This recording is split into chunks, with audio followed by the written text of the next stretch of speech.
Hello, welcome again to the channel, and welcome to World of Tanks 2.0. And this is December 26, 2025, and we're at the tail end of the holiday apps, and I'm going to show you guys what holiday apps should look like by December 26th. Okay, it's what it always looks like, but just if you've never seen holiday apps, we're going to show you guys what it should look like by now. Instead of your garage being empty, you should have decorations up. You should have decorated your entire village by then. And you should have a handful of those tasks done already. Now, by now, your village, if you want to look at your village, you can always click the Christmas tree to look at the village, like this. And from there, you can look at either the tree, the whole village as a whole, or you can look at them one piece at a time.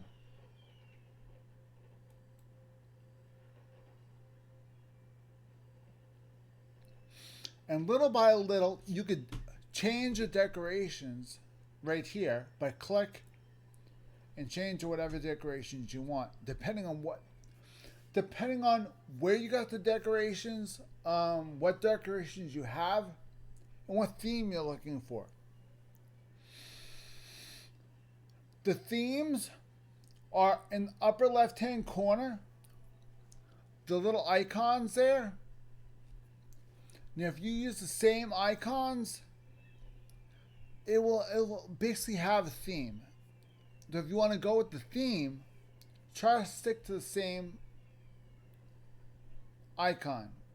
So if you want a winter theme, use the snowflake. If you want the pets, then use anything with the paw print. Now, the suitcase here, these are only decorations that are available from large boxes. I don't think we got any from the large boxes that we opened, but we can take a look. I mean, you never know. Let's see. Yep, we did. We got this one and this one from large boxes. So these two came from large boxes. And these two came from large boxes. This came from a large box.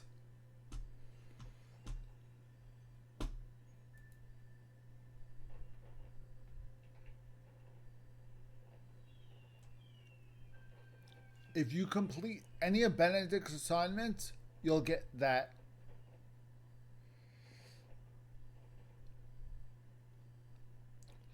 These come from large boxes. These three right here.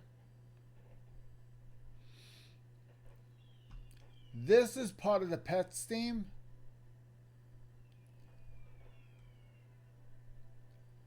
And this comes from large boxes.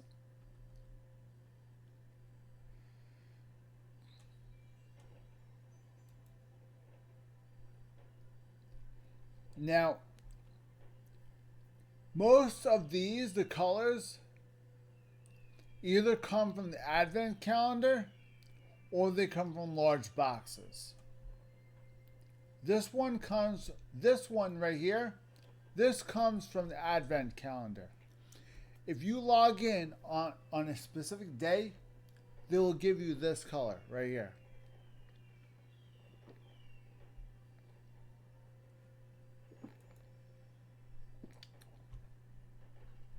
Now, if you open up a certain amount of large boxes, they'll give you this color right here.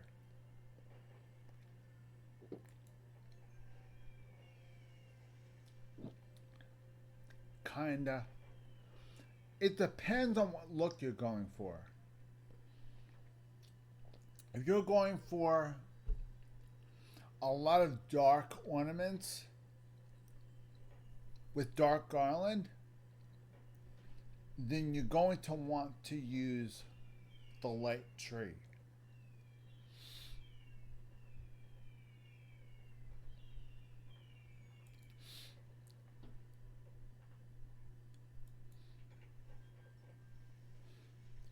The green and gold, again, all depends on what ornaments and garland you're using.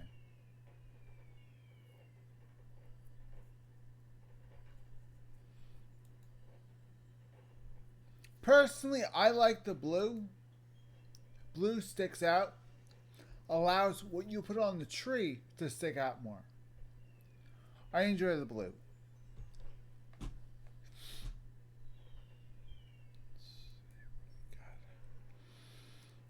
We have the fair. And of course, we have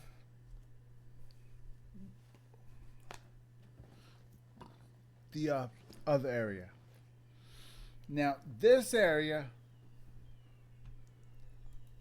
is a little tricky. Some of the stuff you get through the cat's missions. Some stuff you get through the dog's missions.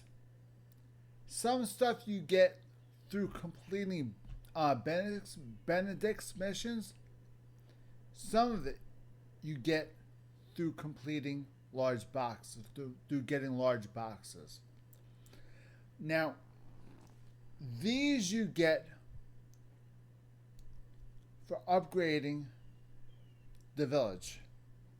1, 2, 3. 1, 2, 3. This you get for completing Benedict's assignments. This you get from Chaffee's sex.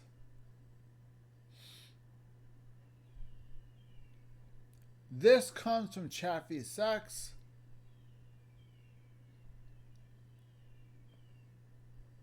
This comes from large boxes, as well as this. And this comes from upgrading your installation. For example, upgrading from level 5 to level 6, and so on and so forth.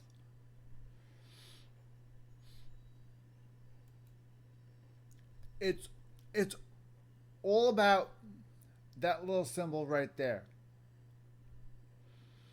And if you look very carefully, it'll tell you on top, received for upgrading the installation. It'll tell you right next to the icon. It'll tell you where it comes from and how you can get it. For example, if you want this, it can be received from large boxes placed in all corresponding slots. So if you want this, you actually have to open up a large box to receive that.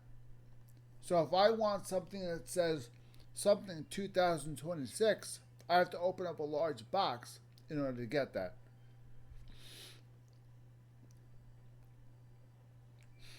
It sucks because I really would like to have something that has to do with the new year on here. It would be nice, but I have to open up a large box in order to get it. So it is what it is.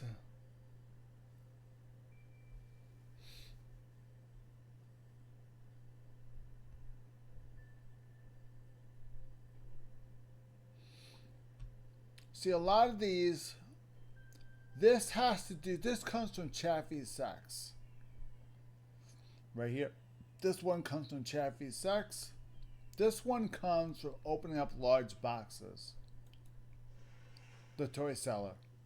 If you open up a large box, you might get this one. You might. It all depends.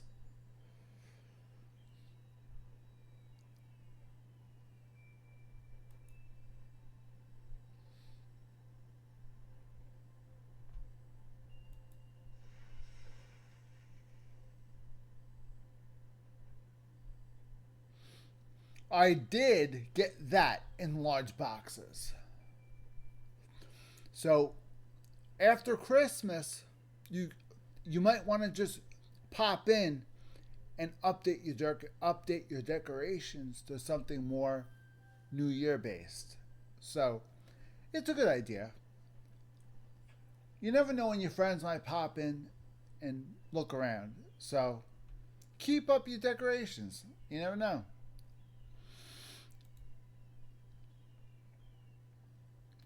Now the thing is, you're going to make sure that nothing Christmassy is in there. So now, if you received our guest,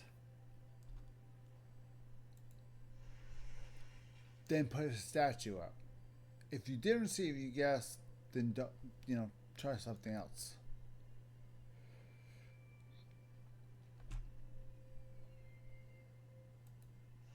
Considering it's after Christmas, putting Santa Claus up would not be good. It wouldn't be appropriate. So we'll leave it at that. On a daily basis, make sure you click the ship. This is going to pop up. Push collect resources. You'll get 300 of each. And then the two best friends you decided you wanted to have as best friends will pop up right here. Click collect resources. Their village it will pop up right there on your screen, and it will say 50 of each. Collect resources for their village, and before you go to the next village, you can look around their village if you want to. You can simply roam around their village by going here. And simply gaze around their village and see how they have theirs decorated. You do the same thing you do with yours, but you're only observer. That's it.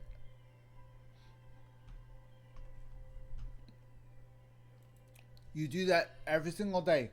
Also, don't forget to click this and make sure you're peeling off all the calendar tabs.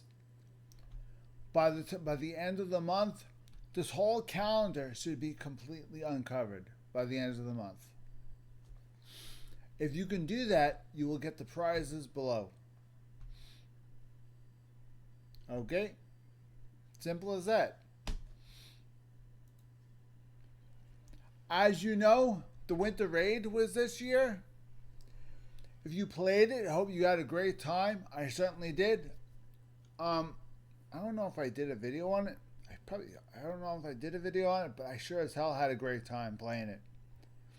Winter Raid is probably my favorite thing at Holiday Ops because it's so much fun. Just the idea of paper tanks beating the sound out of each other is great. So much fun.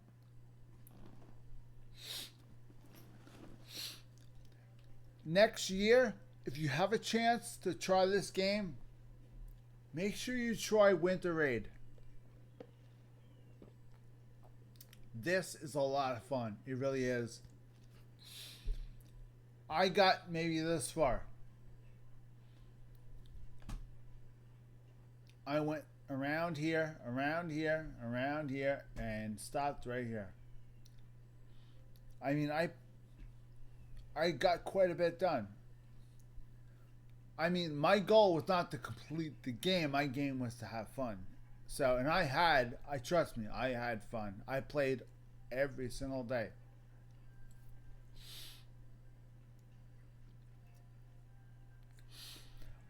Everybody with the Holiday Ops has something that's more important to them.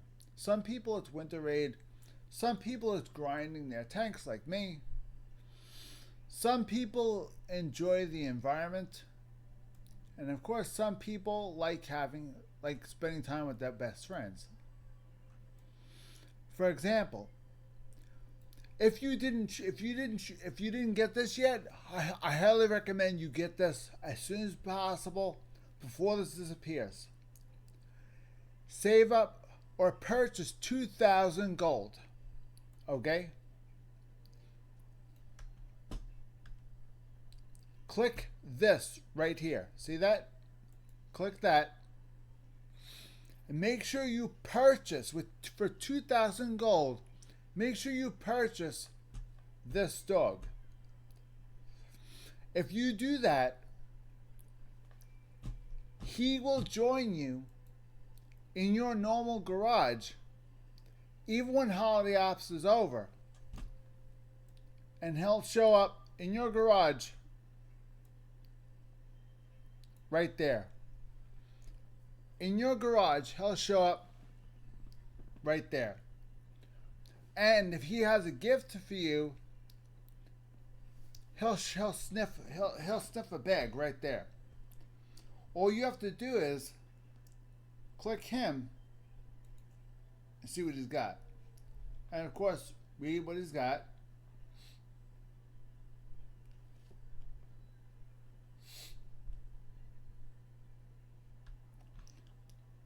He's giving you 25,000 credits, and he's giving you one friendship token that upgrades his personality with you. The more his personality gets upgraded, the higher the friendship level. And the higher the friendship level, the more tricks he'll perform for you. For example, you could brush him.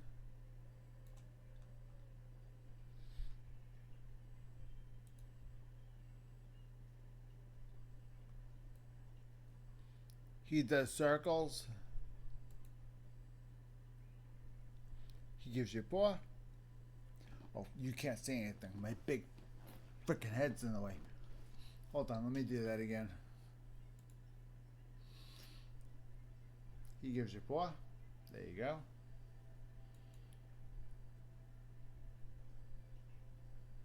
He does circles.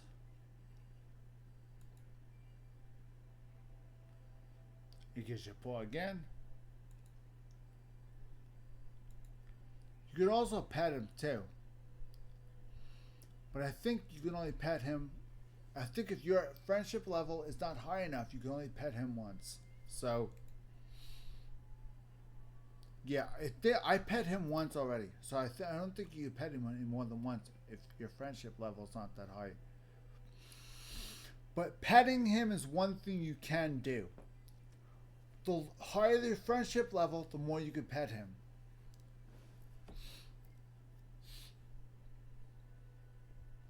Again, he is only available if you purchase him for 2,000 gold coins.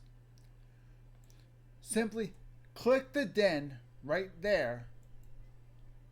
Spend 2,000 gold coins to purchase him. Then rename him.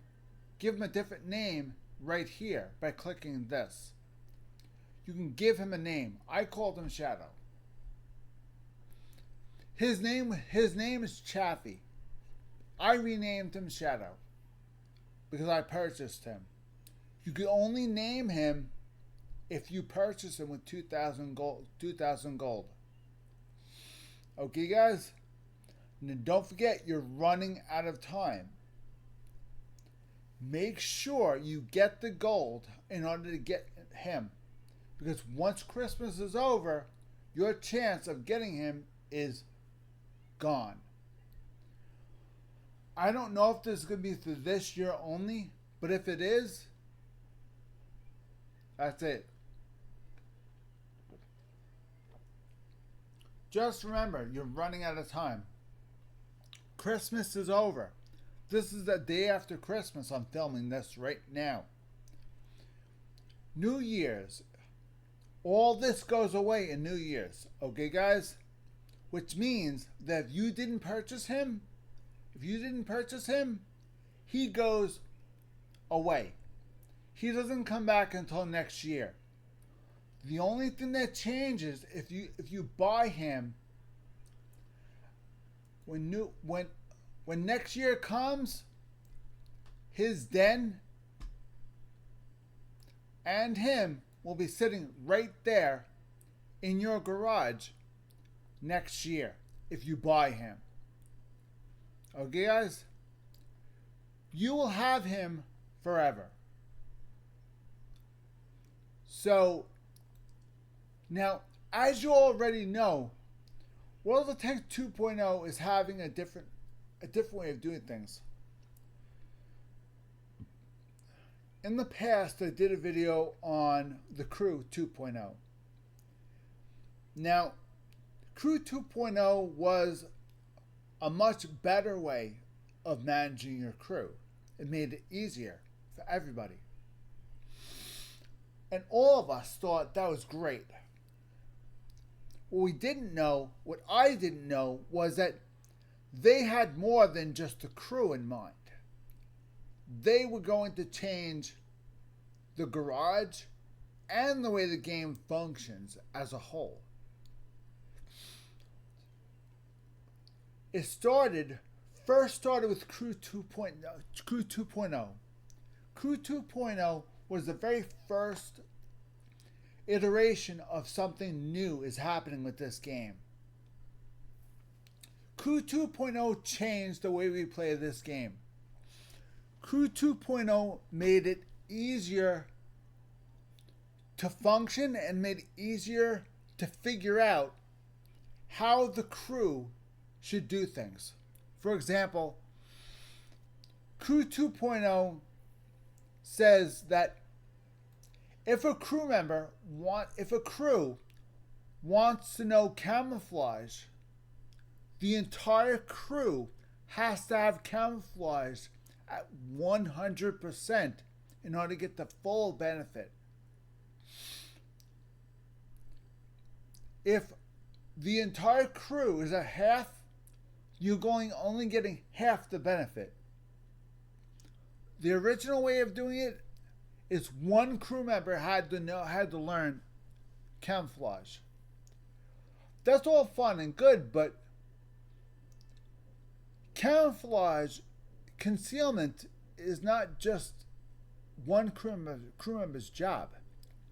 The concealment of the entire tank should be, the entire crew should have knowledge of how to conceal your own tank.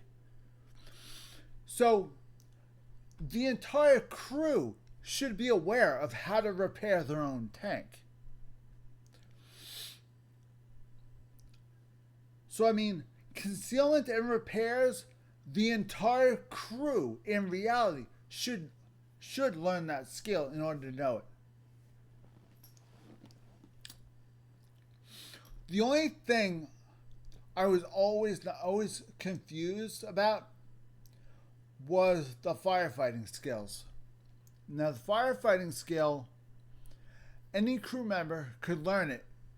As long as one crew member learned it, you had firefighting.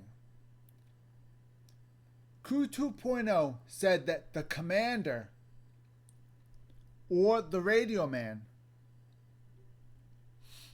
depending on whether you had a radio man or it's just the commander who's doing the radio man's job, the radio man has to learn the firefighting skill. If the radio man does not learn the firefighting skill, then you cannot put a fire out on your own. Now, if this tank lights on fire, I have a 31% chance that fire is going to come out. That's it. Which means I have to have the automatic fire extinguisher in my tank until that skill is learned at 100%. The manual fire extinguisher you only need if your firefighting skill is at 100%.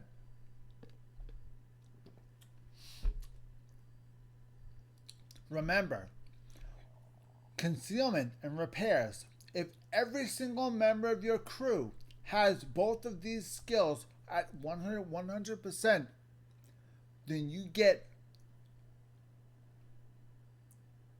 the full repair speed.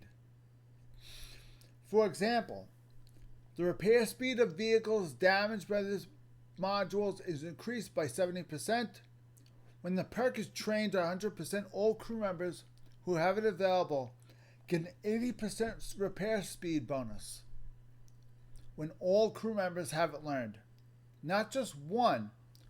All crew members have to have this learned at 100% in order to get an 80% repair speed bonus. Yes, without any repairs whatsoever, you can repair your own tanks, but it's going to be so slow that it's almost worth just putting a manual and doing it yourself. But the crew will attempt to repair their own tanks better if you have the skills learned at 100%. So all crew members have to have this learned. All crew members have to have this learned. If you want to have all crew members learned, if you want to have a crew efficiency bonus of 5%, you have to have all crew members have to learn this as a first skill. This should be the first skill you learn. This increases the crew efficiency bonus by 5%, therefore helping the crew learn their skills quicker. Crew efficiency bonus allows the crew to be more efficient at their job and what they're tasked to do, and allows them to learn faster. There is ways you can increase the crew efficiency bonus in your tanks by simply adding equipment and directives and stuff like that. You can increase your crew efficiency bonus entirely more. There is equipment and objectives that are available you could add to the tank itself. But this is as far as crew skills goes. This was all made available in Crew 2.0. This was way before this was available way before World of Tanks 2.0 existed. The Crew 2.0 bonus also unlocked for per tank, you could reset all their objectives that they learned, empty everything out. If you're having a tank and you're going to transfer a crew to another tank, click reset for free, transfer them out of a tank, and just retrain them for another tank.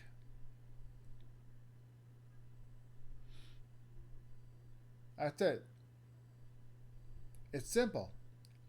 Now, if you want a crew member to learn faster, click Accelerate Training, use a crew book. That increases their training by however much percentage points it says up in the top left-hand corner. Up there. See that? See the percentage points? That's how much. If I use that crew book, that's how much their skills will go up if I use that crew book. Now, if I use this crew book, it changes. And if I use this crew book, it changes again. Each one has a different percentage that it learns. So, now, these you can purchase. These you cannot. To purchase these, the training manuals, you have to have 2 million. You have to have 2 million credits to purchase these. you could purchase one very easily. It gives 250,000 experience per person. You could purchase these with credits. All these get given to you by doing holiday ops missions, by doing regular missions. Anytime you do a mission, they will give you free experience. They'll give you training booklets, guides, manuals. They'll give you equipment. They'll give you mentoring licenses. I went over mentoring licenses in my Crew 2.0 video in the past. I'm not going to go over this again, because when I did Crew 2.0, I went over this in grave detail. But as per this video, you can get a brief idea on what mentoring license does.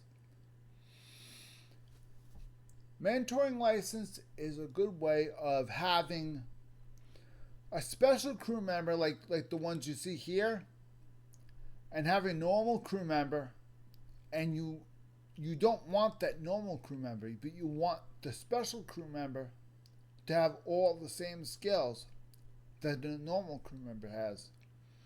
So you simply push mentoring license, transfer the skills from one crew member to another. The original crew member disappears, and the new crew member has all of his skills plus yours. That's what mentoring license is, and that's what it does. Use it sparingly. Only if you absolutely have to. Okay, guys? Use it only if you have to. Use it if you have crew members sitting in your barracks doing absolutely nothing with hundreds and thousands of skills that you don't feel like paying gold to transfer them to a tank. Don't forget, if you want to transfer a crew member to a tank, it costs you gold in order to transfer them 100%. You could transfer them for free, but they start at 60%. They don't start. They will learn how to. You could train another tank member for a tank, but they will start at 60%. In general, 60%, which means all the skills that they learned will be null and void until you get their skills at 100%. Then and only then will their skills come into effect. They will be a normal crew member until they learn until they learn their job at 100%. That is Crew 2.0. Shortly after that, actually a while after that, they came up with World of Tanks 2.0, which is what we went over before in another previous video. That's with the whole brand new garage and everything like that, and the whole brand new stuff, and they have new mechanics, new physics mechanics added to the game. They updated some of the maps. Some of the general game mechanics were updated. They added and took away some annoying things that needed to be updated. Of course, all games, when they get to a certain point, they realize that certain things really shouldn't be there. So what we're going to do is we're going to make things a little bit more interesting for the people that have been there for a long time. So people like me, I've been here for a very long time. I've been playing this game for a very long time, 15 years to be exact. And for 15 years, I've been grinding only one country.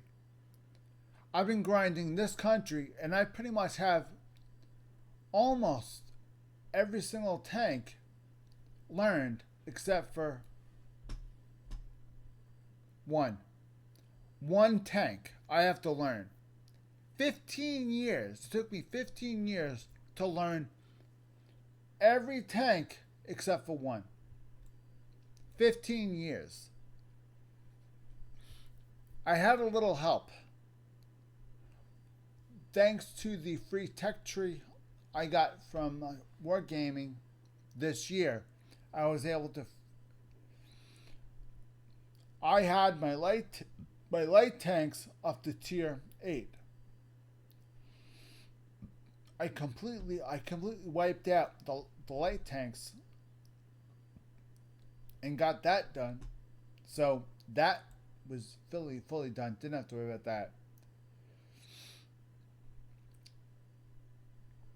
So the only tech tree I got for free was this one. Only tech tree I got for free was the light tanks. That was it. Okay, all the rest of them I had to learn on my own. So we're talking the first tier 10 I received was this one. I had to grind through all this in order to get that.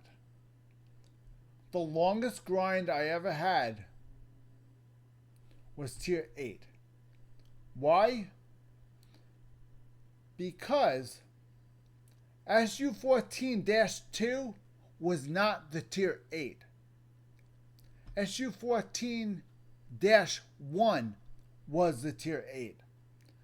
I was 200 experience points away. Allow me to show you guys the actual tier 8 tank.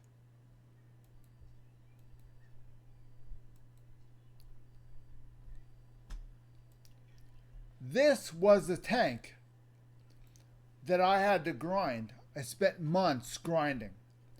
I was 200 hit points, 200 experience points away from unlocking the next tier. And all of a sudden, they changed the tech tree around. And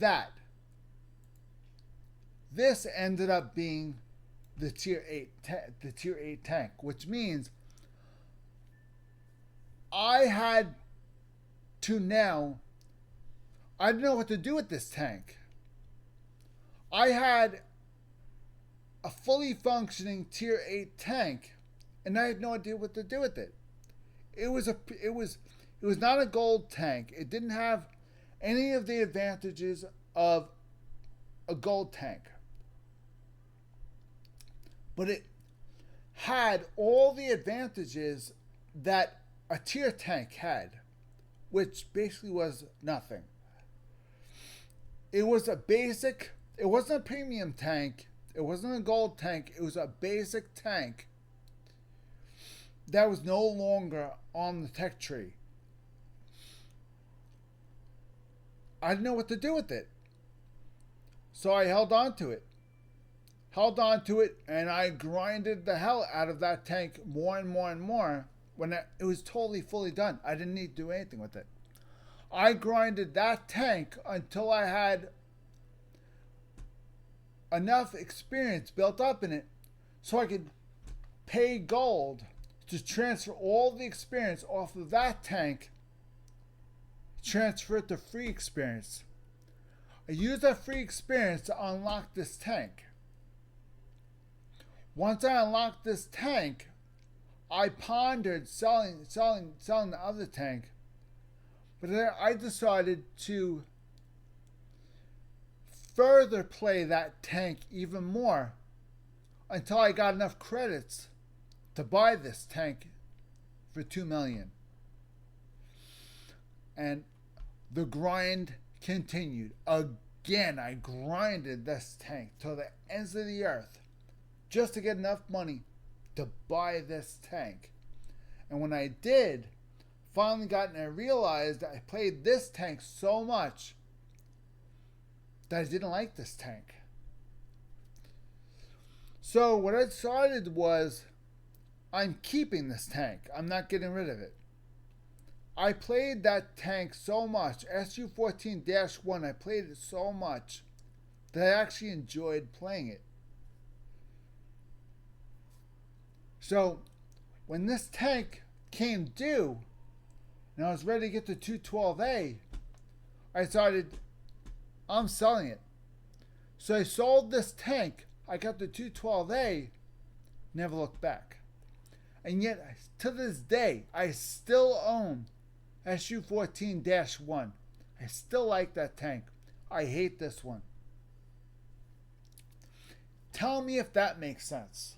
A tank that they discontinued, that they no longer have on the tech tree, and I like that tank more than I do this one. And this was meant to replace it. Tell me if that makes sense. To me, it doesn't. To me, it makes no sense. But this tank, I will tell you one thing, this tank is a little bit more beefy. It's slower and it's a little bit more beefy. I will say that. This tank has the ability to stay alive a lot longer than the other tanks do. Because the cabin is wide open. And having an open cabin, it makes you very vulnerable. So there's good and bad points to every tank. It all depends. This tank may not have thick, heavy armor, but it's enclosed.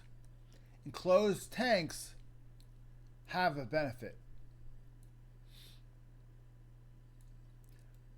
They're slower. Yes, they are. They're a lot slower. But they have something. They have something covering their cab. So something is better than nothing. So that's what I say. Something is better than nothing.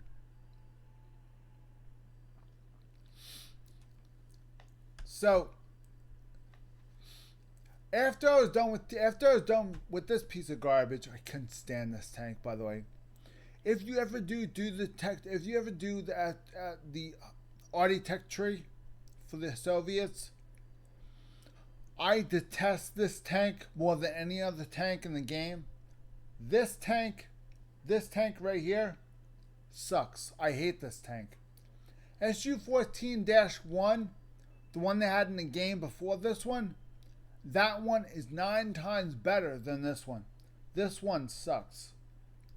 This one takes a hit better, but as far as doing its job, it sucks. I like the SU-14-1 better. But then again, that's personal preference. Don't take anything I say for a grain of salt. That's my own personal preference. I don't like this tank. That's my opinion, and my opinion only. Take it or roll with it is up to you. Now, the 212A, everybody else will agree with me. The 212A is and still is a decent tank. I liked it. I enjoyed it when I had it. I had fun playing it. But once I saw the new tier 10 that was coming out, I realized that this tank needs to go because I need to sell it to get money so I can get the new tank. So this one had to get, when you get higher up in the ranks, you end up clearing a tank and selling it in order to get enough money to buy the new tank. So now, my idea was, I got to tier 5 and I realized that it's getting harder and harder to purchase the tanks. The tanks are now becoming more and more expensive. For example, the price right here. See that purchase price right above my shoulder? That's how much it costs for that tank. Who can afford that? I couldn't.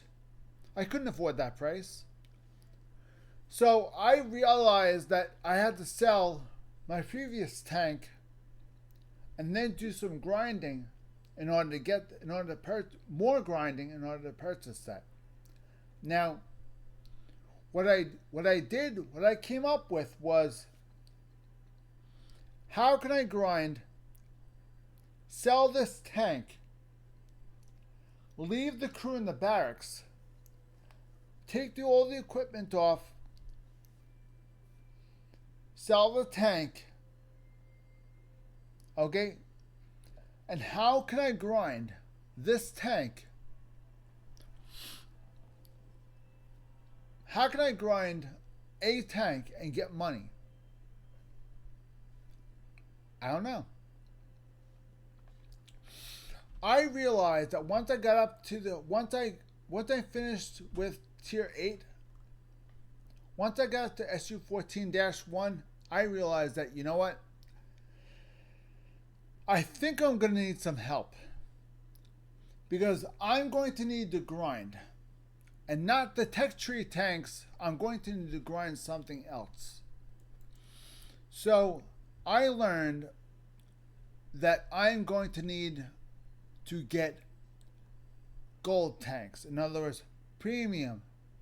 What they call in World of Tanks 2.0, they call them premium tanks. In the original World of Tanks, they were called gold tanks. Now, gold tanks are gold tanks is a very simple concept. Gold tanks are tanks that you can only get through spending gold. That's it. That's why we used to call them gold tanks.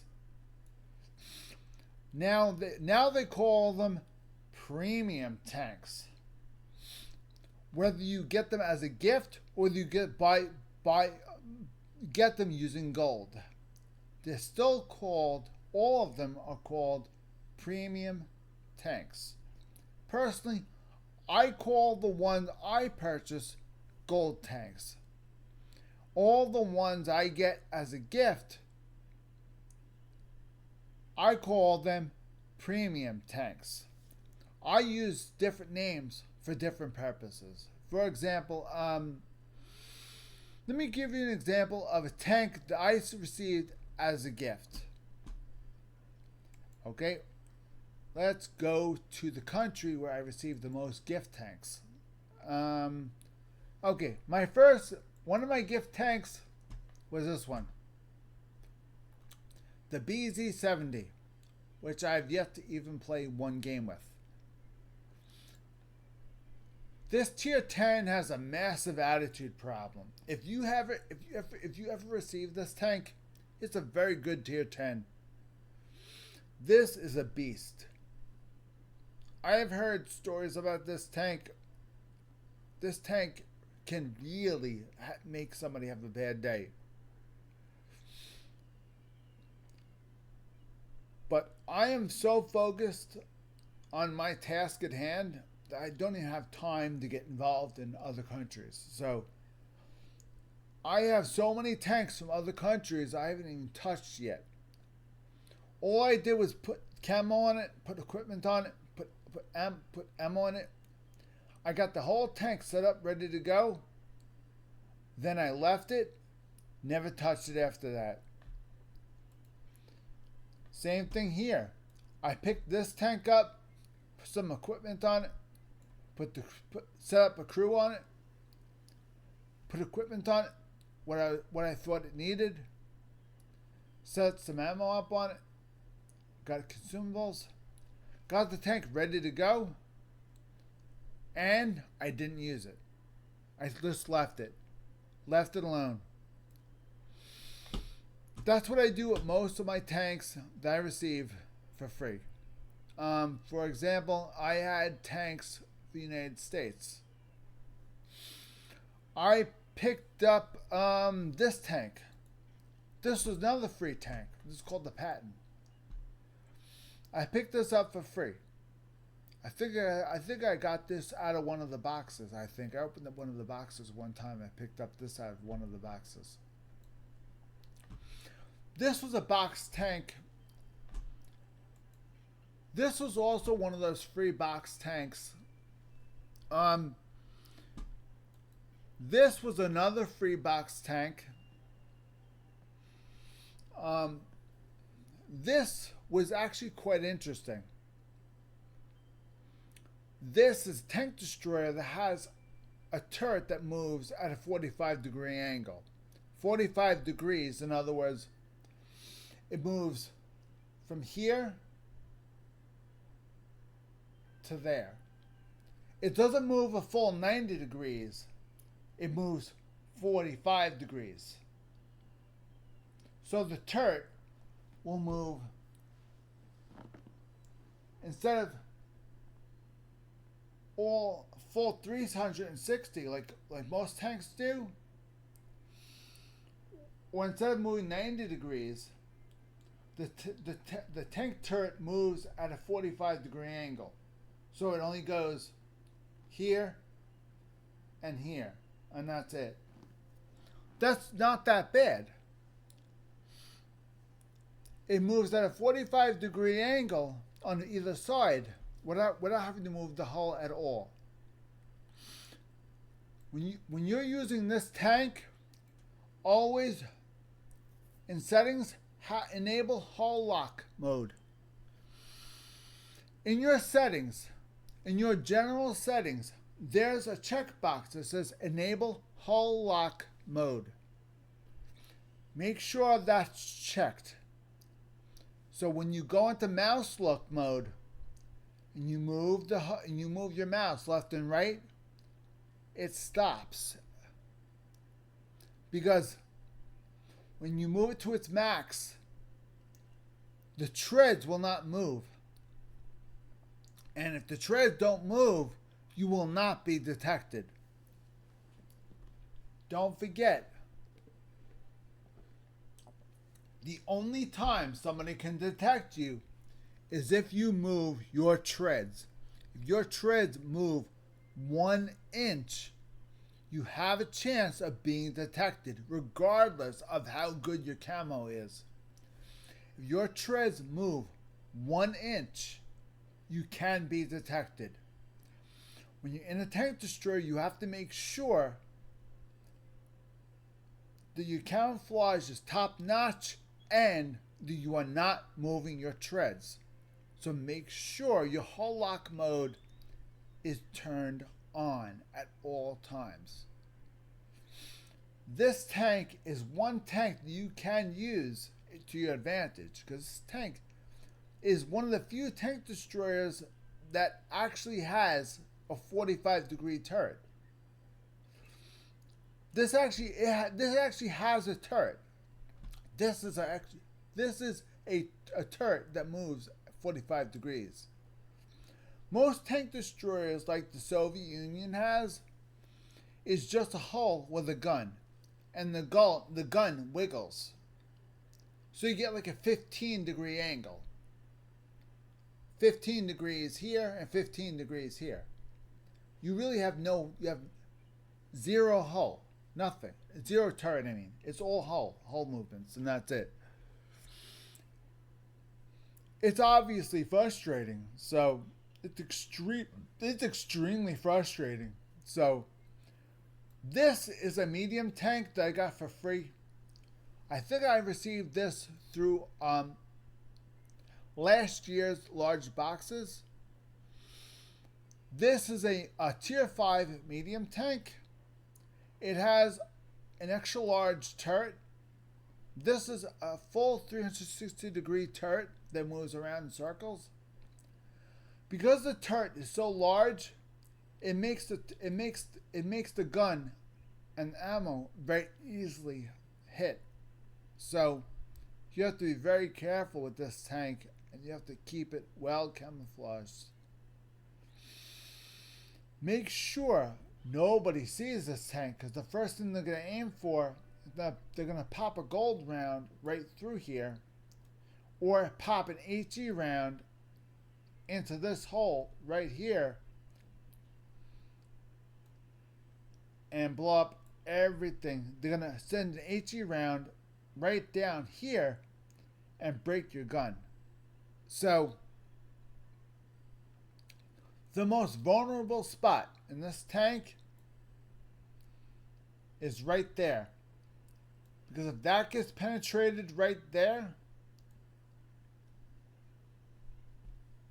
that shell goes right into here where the gun crew is. And that in turn goes into, I don't know where the ammo is stored in this tank. I have no idea. I'm assuming some of the ammo is here. Mostly I'm assuming the ammo storage is here. So they obviously have a way of getting to the ammo storage. So if the ammo storage is sealed off, then they should be okay. And if the ammo storage is not sealed off, the whole tank will go, pop goes the weasel, and have a nice day. So herein then lies the big problem. When you're aiming for a tank, where is the engine? Where is the fuel? Where is the ammo? Where is the gun? If you could find the information to all four of those questions, you'll do just fine in this game without a problem. First of all, where is the gun? Here's the gun. Where is the gun crew? The gun crew is right here. Where is the ammo? Well, it can't be here because there's two vents. Actually, there's more than two vents. You have, these are exhaust pipes for the engine, and your intakes are here and here, which means that your fuel is probably right here and here. So this is the engine right here. This whole thing right here is all engine. Fuel and engine. Which means your driver and your radio man is going to go here and here. Your gunner and loader are going to go here and here. And your ammunition is going to go here and here. Which means if you want the tank to pop, you're going to aim for two spots: ammunition and fuel. Ammunition is right here. So if you cook this off, this in turn will cook off the gun. And if it cooks off the gun, that will probably, maybe, depending on how the tank is built, it might stress out the engine and fuel. It might. If that's the case, the whole tank will explode. If only the ammo cooks off, the turret will fly off the tank and it'll do like the Russian T-90s do. You know, the Russian T-90s, the turret flies off the tank. That's how the turret flies off the tank, because they store the ammunition inside the turret and not inside the hull where there's more armor. There's less armor in the turret than there is in the hull. Why? Because the turret has to maneuver around. So they can't have heavy duty thick armor.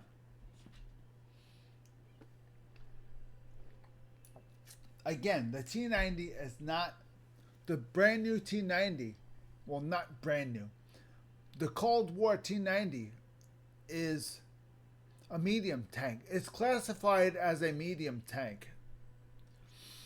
And as a medium tanks are supposed to look like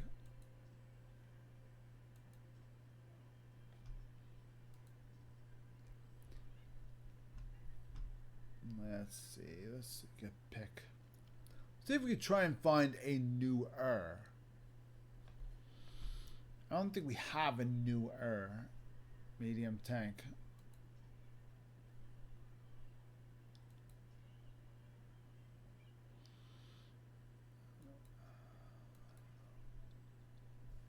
Okay, we have a newer medium tank. Here's a newer medium tank. This is now, I believe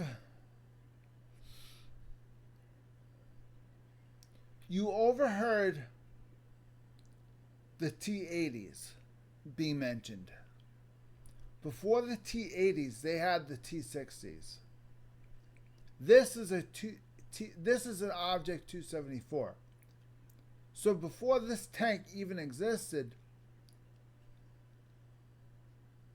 they had the T60s. And then from T60s, they made the T80s. So you're seeing a pattern. The numbers go up. The later on it is, the number will get higher. For example, KV4 versus KV5, which tank was made last? The KV5 was made last because it has a higher number designation.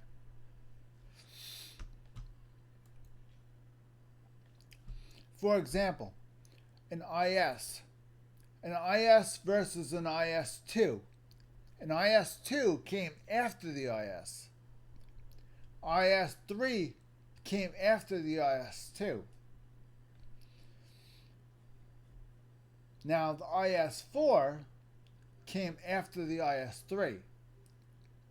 Now, where'd this come in? Well, Object 257 was in blueprints. Anything we see Object, that was a tank that was in blueprints but was never actually manufactured. Only things with a T in its name, for example, the T10 or the ISU or KV. Anything that says KV, SU, ISU, or T were made. IS7, I believe 2 prototypes were made of the IS7. One prototype was working, one prototype was not working. They never mass manufactured the IS7. They made 2 prototypes. One was working, one wasn't working. What happened to those prototypes? Who the hell knows, but they did exist. IS3, I believe the IS3 was made during the Cold War. I believe the IS3 was a Cold War heavy. I think the IS-3 was the very last heavy tank that they actually manufactured in great masses. I believe the IS-3 was the very last heavy tank in general that they mass manufactured in the Soviet Union. After the IS-3 was mass manufactured, they slowed down and stopped making heavy tanks after that because they felt the need that heavy tanks were not needed anymore. Times were changing and heavy tanks were not needed anymore. See, Soviet Union started to think smart. They started to realize that they started getting out of the old days and started thinking new. So the fact that they started getting away from heavy tanks means that they started to think with their heads and not with their asses. So the days of the big heavy tanks were gone. For example, you have the United States Abrams. Now, the M1 and M1A1 Abrams are all medium tanks. They are not heavy tanks.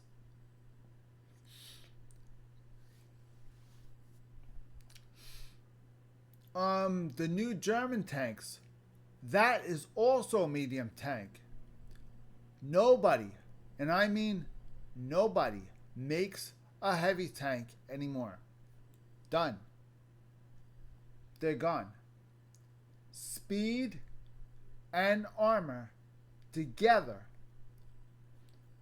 is the key to making a tank this day and age. If you do not have speed and armor together, the tank is not fit for modern battlefields.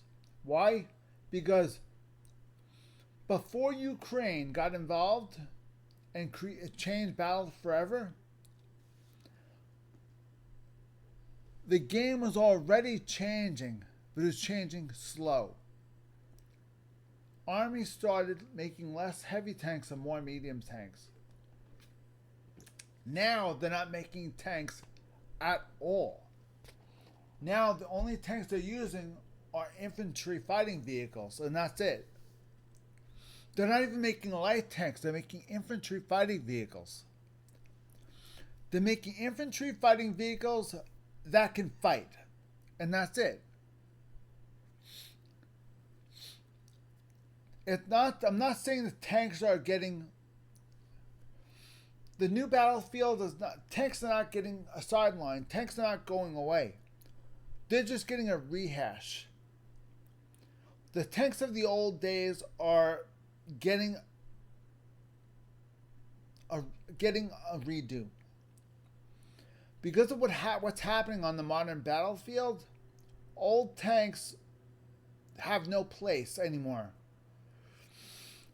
There's not saying they have no use. You can use them, but it's no longer considered your main battle tank. There's no such thing as a heavy tank being a main battle tank. Your main battle tank is your medium tank. In your medium tank, you have to have a lot of them, and you also have to make sure that you have, your main battle tank has to have speed. Your main battle tank has to have speed, firepower, and your main battle tank has to be easy to use and easy to fix. If your main battle tank does not have any of those, it is not your main battle tank. Anything you cannot make parts for or get parts for easily, and you can't repair on the fly, on the road, then that does not belong on the main battlefield. For example, let me give you a perfect example. The KV,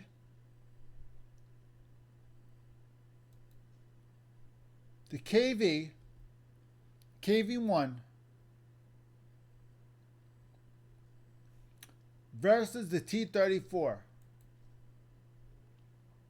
Okay? KV1 and the T-34 came out about around the same time. Now we're going to compare the two. Okay?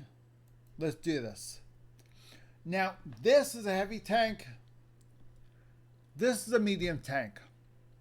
The KV, Soviet Union used in World War II, I believe, when the Germans were trying to invade Soviet Union.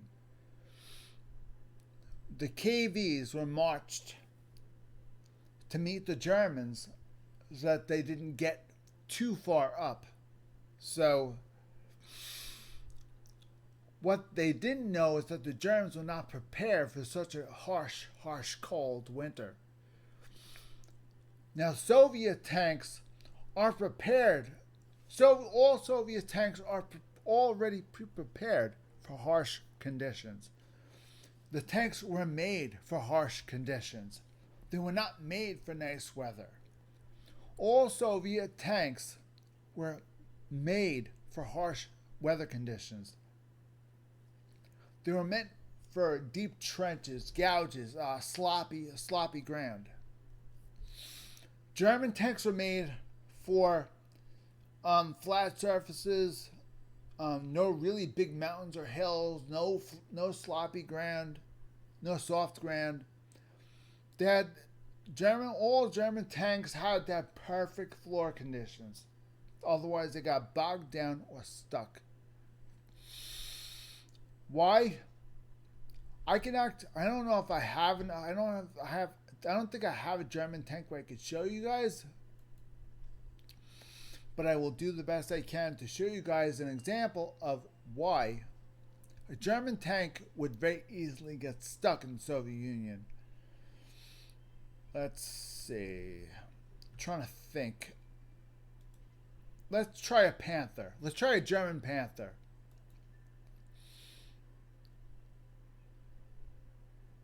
Let's see.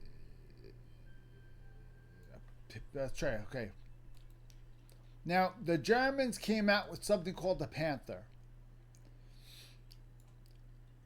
Unfortunately for us, this is called the Panther M10 because this was made in World War II. They took their Panthers and they put sheet metal to make from a side silhouette. It looked like an American M10 Wolverine. From a distance, they tried to make it look like an M10 Wolverine from a side view. From a rear view, you knew that was not a Wolverine. Side view, yes it was. Front view, you knew that was a German tank. The whole idea was to fool the Americans into looking at their scopes and saying, okay, that's one of us. Don't shoot them. So if they didn't see an enemy, they wouldn't get shot from the side. They'd get shot from the front or the rear. This was called the wolf in sheep's clothing. The Germans came up with this toward the middle to the end of the war. They would capture American tanks and they would get silhouettes. They would determine the tank would not, all the stuff in the tank would not be usable.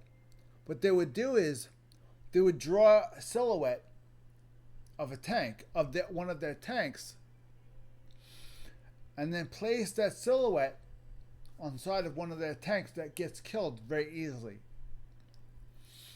So they take simple sheet metal and attach sheet metal to the medium tanks, sheet metals right there, and attach to the sides of the medium tanks, so that the tanks like the Panthers would look like an M10 Wolverine from the side, but it didn't act like an M10 Wolverine. It was not a tank. M10 Wolverine is a tank destroyer. It's a tank destroyer that can move its turret. It's an American tank destroyer. And an M10 Wolverine from the side view, from this point up, this looked exactly like an M10 Wolverine. Exactly like an M10 Wolverine. From here down, it didn't. So you had to do what was called hull down. The Germans had to make sure they got the tank into something, like they had to dig a trench for the tank only. Make sure that the road wheels were not easily seen. Okay? They got the tank down into this trench and had it sit there and maneuver the turret around and tried to spot enemies and tried to shoot enemies from a distance. They knew for a fact that their Panthers were not able to handle some of their newer tanks. So instead of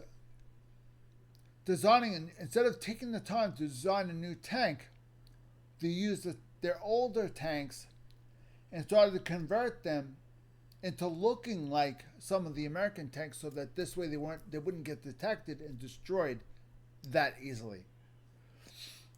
This went on for quite a while, and those tanks that easily got destroyed didn't get destroyed at all, because they thought they were Allied tanks. In fact, the Germans even thought these were Allied tanks. Until they looked at the wheels. You see, the Germans were the only ones that used road wheels, that used overlapping road wheels. Now, road wheels overlap like this when the mud and dirt, when you're moving in mud and dirt, the mud and dirt gets thrown up into the bottom of the hull and gets dropped back on the treads, and that gets thrown out here into the back. Now, there's times where sometimes when they get thrown, sometimes it drips onto the side in front, or it drifts off the back of the road wheel. Now, when the road wheels are like this, the dirt and the muck does not touch the road wheels. So the road wheels are clean. These road wheels, they're layered. So they have wheels here and a wheel behind. When the dirt and the muck drops behind, it drops on top of the rear road wheel, therefore gunking up that road wheel and causing that road wheel to not work after a while. So all the outside road wheels, these would be totally fine. All the road wheels in the back would be broken after a couple of 100 miles, because all that dirt and the muck would get jammed in between those road wheels, and those road wheels wouldn't move after a while, because they couldn't move, because eventually the dirt and the muck and the water started to gunk up the wheels and started to rust. And when it started to rust, the treads, the road wheels wouldn't move, and if the road wheels wouldn't move, the tank wasn't moving at all. So eventually down the road, on later tanks, on some of the Germans' later tanks, you would no longer see overlapping road wheels like this. They would have road wheels like the Americans had and like the Soviet Union had.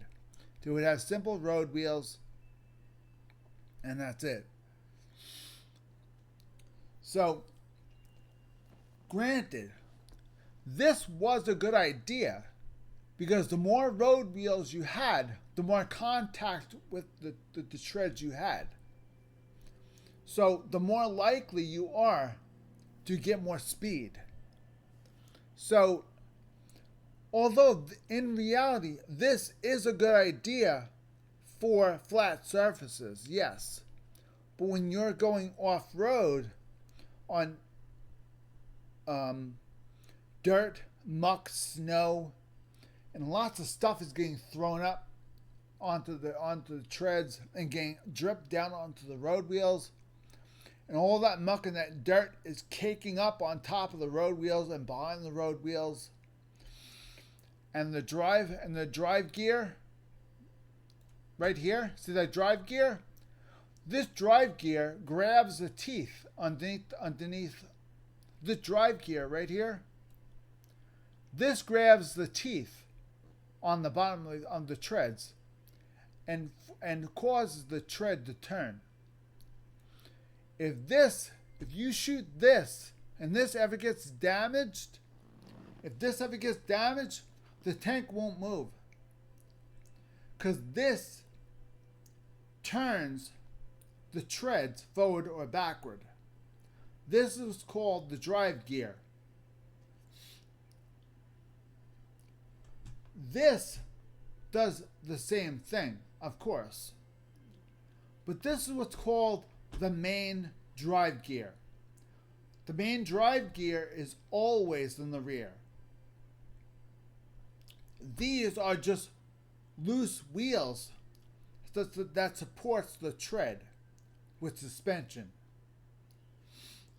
Now the front wheels have suspension. The rear road wheels do not. Why they had overlapping road wheels was for flat surfaces. That's why the Germans were the only ones that had overlapping road wheels. Because on flat paved surfaces, their tanks rode better on flat paved surfaces and drove 10 times faster and quieter on flat surfaces. Because of the fact that the treads, the drive gear, did not have to work as hard to turn the treads around, because the road wheels were very easily sitting on. The road wheels were very easily sitting and moving along. So this drive gear right here did not have to work as hard. And if this didn't have to work as hard, the tank would go faster. That is one of the main reasons why the Germans had overlapping wheels. It's for this reason. Now, American tanks did not have that. American tanks took a different approach.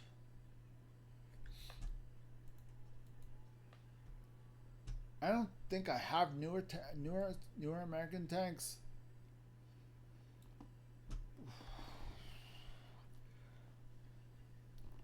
Let's see, the Priest came out. That was World. This was World War II. The M4 Sherman was World War II. Now, the most common tank of World War II was the M4 Sherman. We all know that. This is the most common tank. This tank could drive through anything. Hell, they even had amphibious Shermans. They had like inflatable boats that surrounded it. They even installed inflatable boats around the Sherman right here and around here, and they floated.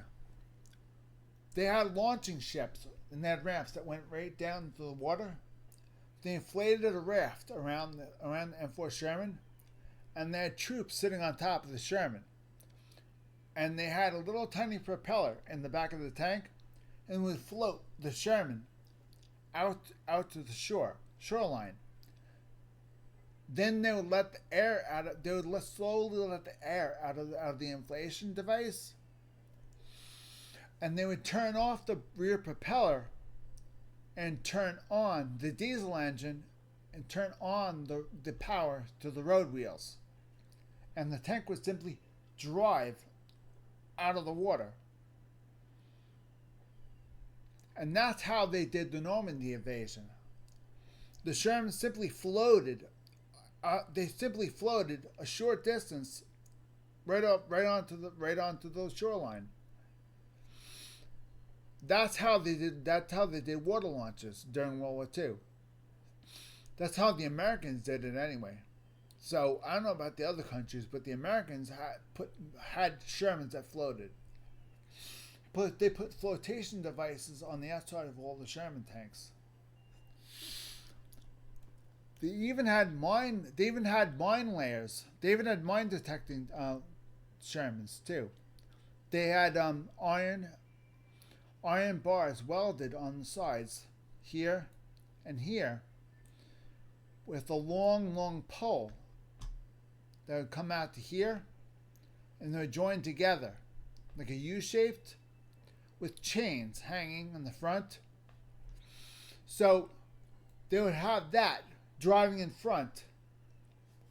Off the launching devices, the mine tank would travel in front of all the other tanks. So all the other tanks would be behind this one tank. And that tank would set a path to go. And the tank behind it,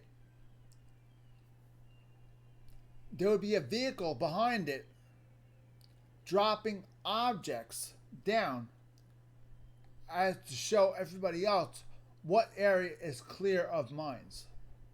And all the vehicles behind it were the normal vehicles. So the Sherman mine clearing would clear the path. The one behind it would mark the path, and whatever was behind it was the normal crews. And obviously they had that for every single launching boat that came off the beach at Normandy. So that's the way things worked. So these tanks were absolutely crucial to World War II. Absolutely crucial. I believe these tanks were manufactured more than any other tank in history. They made them because they were small, they were cheap, and you could use them in any situation possible. They did not have the best armor, they did not have the best protection, but they could move and they can get out of the way. And they never broke down, ever. And when they did, the tank could easily be repaired with basic tools and basic knowledge. The whole idea was the average soldier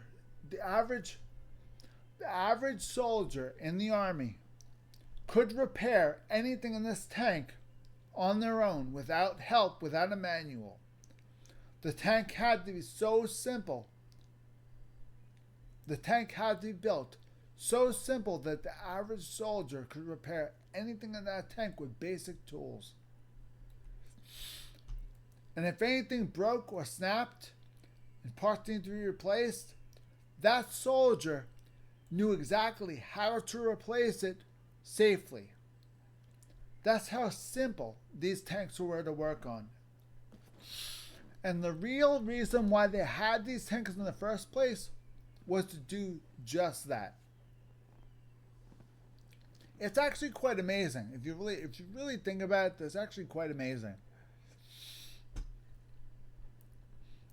It's actually pretty amazing why a lot of these tanks existed. As far as American artillery, I don't know much about that, but I do know the Americans in heavy tanks, the Americans had the same idea as the Americans were the first ones to realize that maybe heavy tanks are not really the answer. After realizing how useful the Sherman was, they realized that maybe having something big and heavy is not better. It's more of a hindrance and a worry than it is good. I would rather have the Americans realized that they would rather have 10,000 of these than have 15 really big tanks. Like, they would rather have 10,000 of these than have 500 of these. That was the Americans' philosophy in World War II. They realized that, hey, if we're going to bring tanks over, I'd rather bring 10,000 Shermans than to bring 500 of these things. We have less of these than we do. We can make Shermans very easily, and we can fix them very easily. The average soldier can fix their own tanks. We need very few mechanics. They're so easy to work on. So why are we not taking only the? Why don't we take just the normal tanks with us, and that's it? Why do we need these big gigantic monsters? Is there any reason why we need them? The Americans started to realize that, hey, you know what? Maybe heavies are not really that needed, you know? Maybe they're not really needed. Maybe all that armor and all that protection is not really needed. Maybe there's another way. So the Americans started to think forward, while the Soviet Union started thinking backward. Then you had Germany. Germany was starting to think that bigger is better. As per all German philosophy, bigger is better. Germans did not change their philosophy. They always thought bigger was better until recently, of course.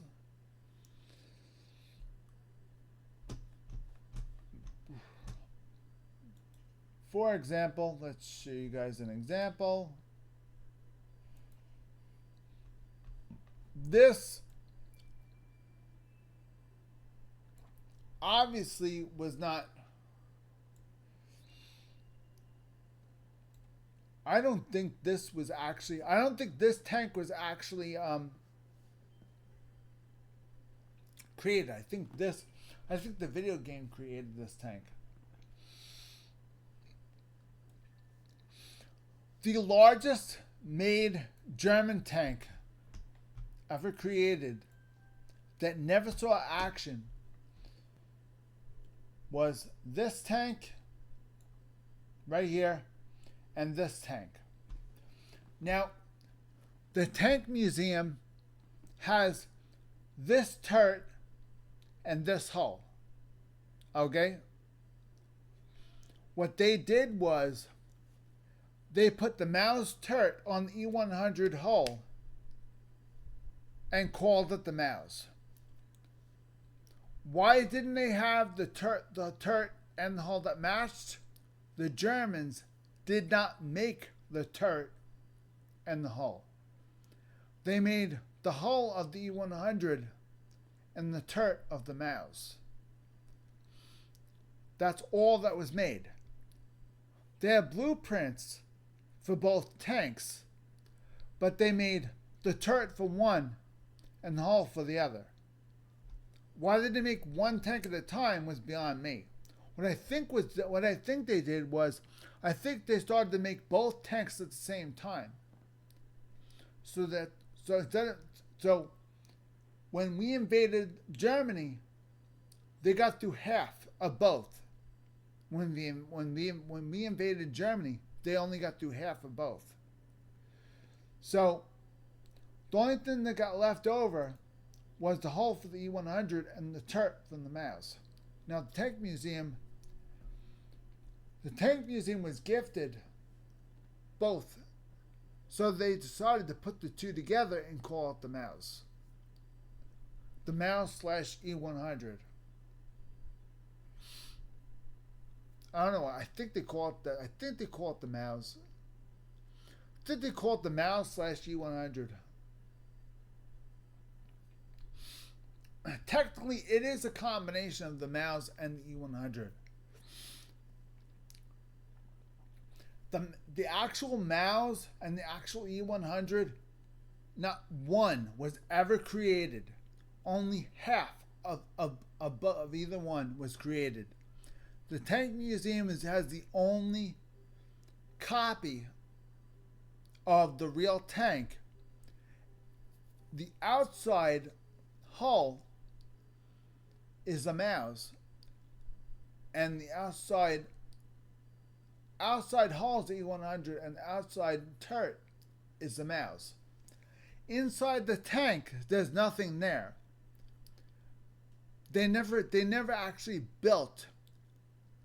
They never actually put anything in the tank. The Tank Museum had to use existing parts from other German tanks to put something together enough for the tank to actually maneuver. So they had to set the tank up so that the tank can be steered. You know? They had to set this tank up so that it was able to steer, at least. So as far as I know, the tank didn't have anything in it.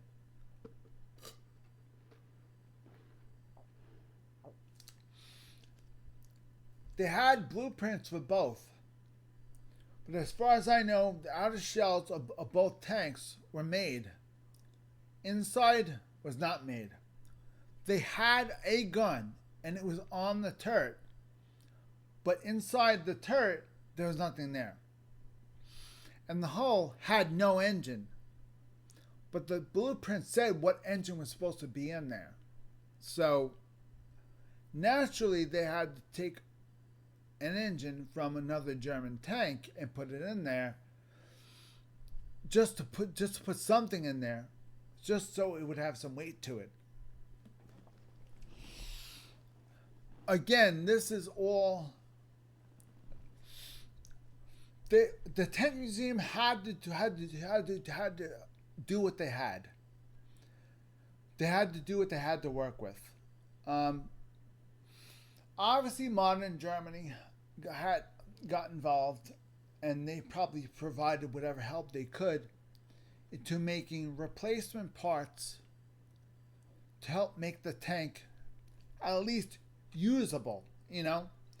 So the internal components of that actual tank that's in the tank museum, it probably functions. In other words, because of brand new parts, that tank will probably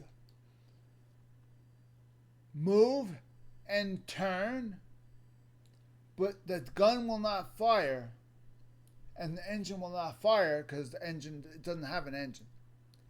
But it probably steers, and the treads move. The turret moves, but the gun doesn't fire. Both tanks were not finished. Both tanks were completely not finished. Both tanks, only half of either of these tanks were finished. These tanks were completely unfinished. They were not even made. I will tell you that. The most made and manufactured tanks would have to be the Tiger 1s. The Panthers and the Tiger 1s. That and the Panthers. These are the two most manufactured tanks in the German army.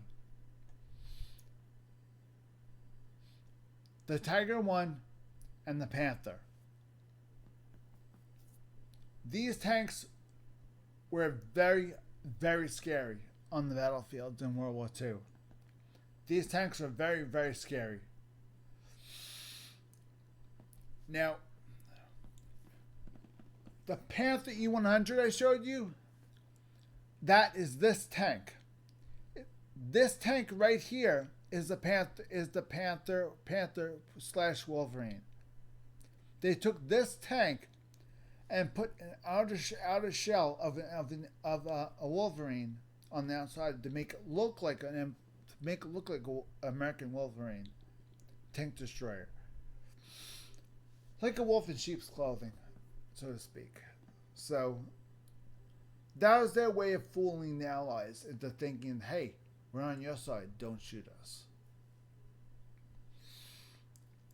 I mean, that's, in my opinion, I think that's kind of like, well, I think that's out of desperation, because personally,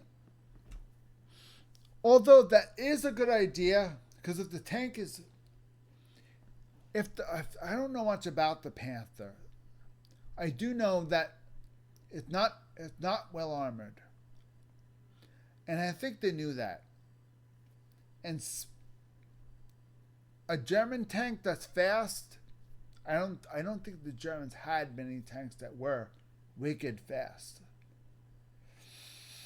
So although it did move, it wasn't extremely wicked fast.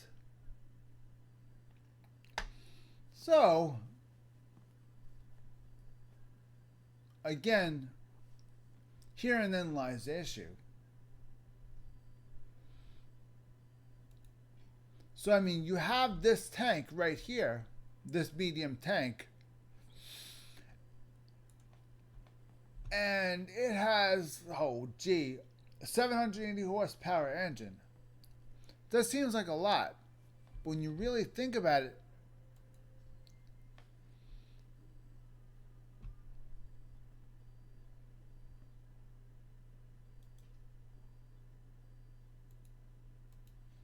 let's go back a tier.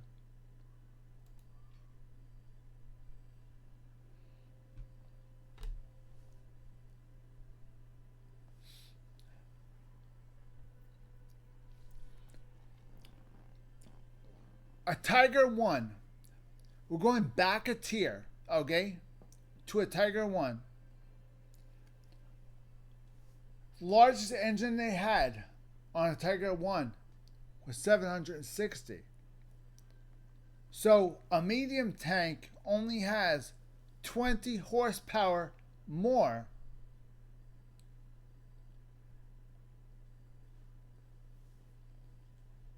So that heavy tank must be awful slow. But if this is the case,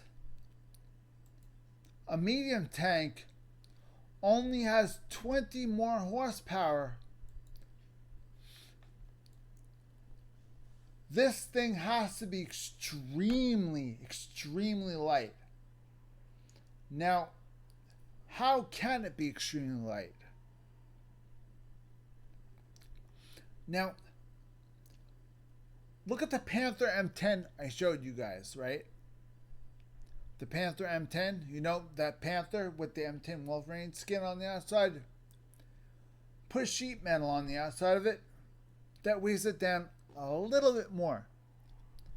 That tank will be, again, a little bit slower because of those extra additions I added to it.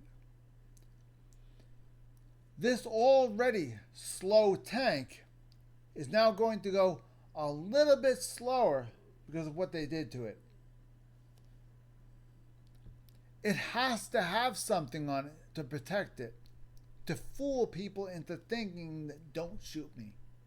Don't shoot me at all. Don't shoot me. These tanks were not meant to be shot at. These tanks were not meant for speed. The Germans never believed in having a tank that had speed.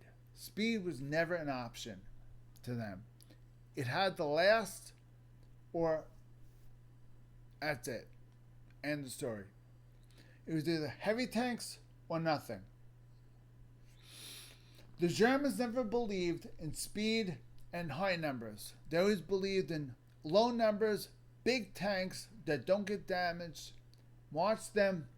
They kill everybody. Done. That's the way the Germans did it. And Soviet Union loved the idea. They tried to copy that idea with their heavy tanks. Hence the reason why the Soviet Union had so many heavy tanks in the blueprints. They had heavy tanks here, heavy tanks here. They had heavy tanks here. They had heavy tanks here. I mean, they had lots of stuff in the works. A lot of stuff in the works. I mean, a lot. We're talking a lot. The Soviet Union loved the Germans' thought process as far as war goes. They loved having big, gigantic monstrosities that are killing everything in their path. That was their idea of a good tank. Meanwhile, they had the perfect tank the entire time. That was the perfect tank. This tank lasted the entire Second World War. And this tank, still to this day, is marching down the battlefields. This tank was spotted in Ukraine. I'm dead serious. They spotted one or two of these things in Ukraine. Those things are museum pieces. They don't belong on the modern battlefields. But yet they were spotted on modern battlefields and they felt guilty destroying them. Because they belonged in museums. They didn't belong on the battlefield.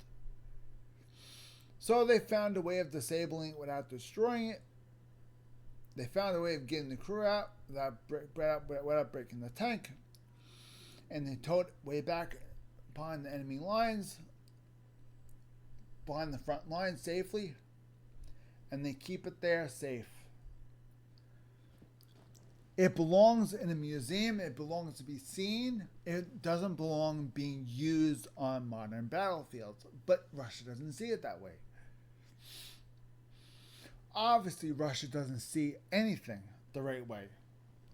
Russia is, well, I have no opinions on Russia.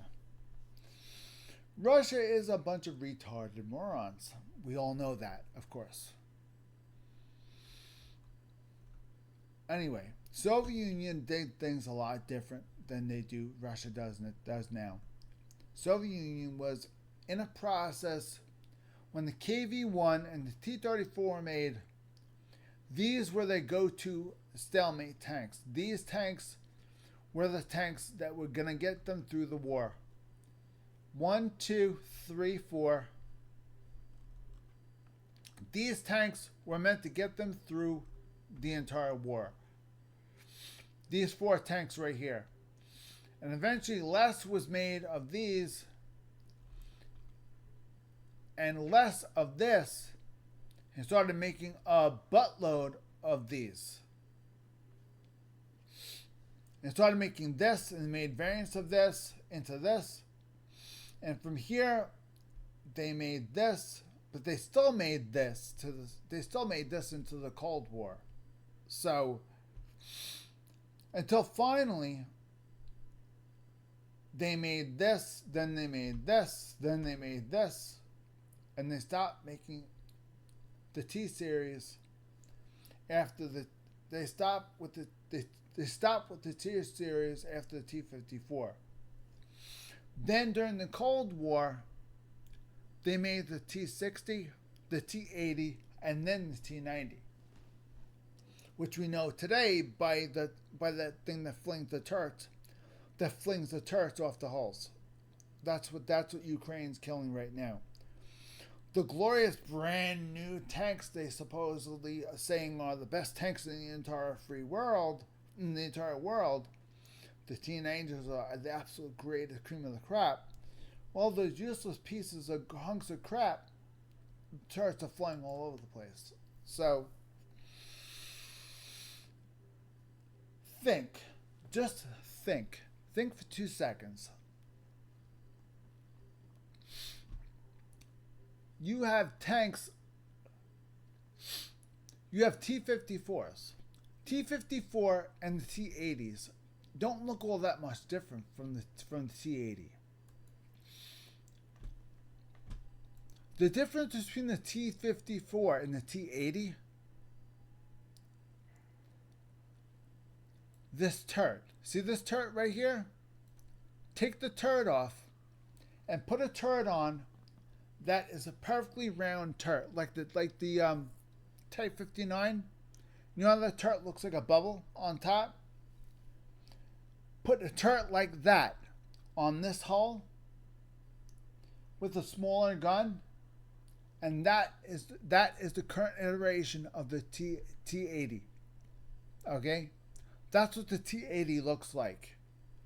That's what they're dredging out of their storage compartments. Way back in the back of their storage. Before the T-90 was made, they made the T-80s for the Cold War. So, the T-80s were the very last Soviet Union built tank ever.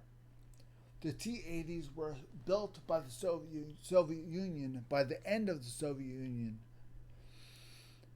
And by the time they made a handful of T-80s, the Soviet Union was gone and Russia started.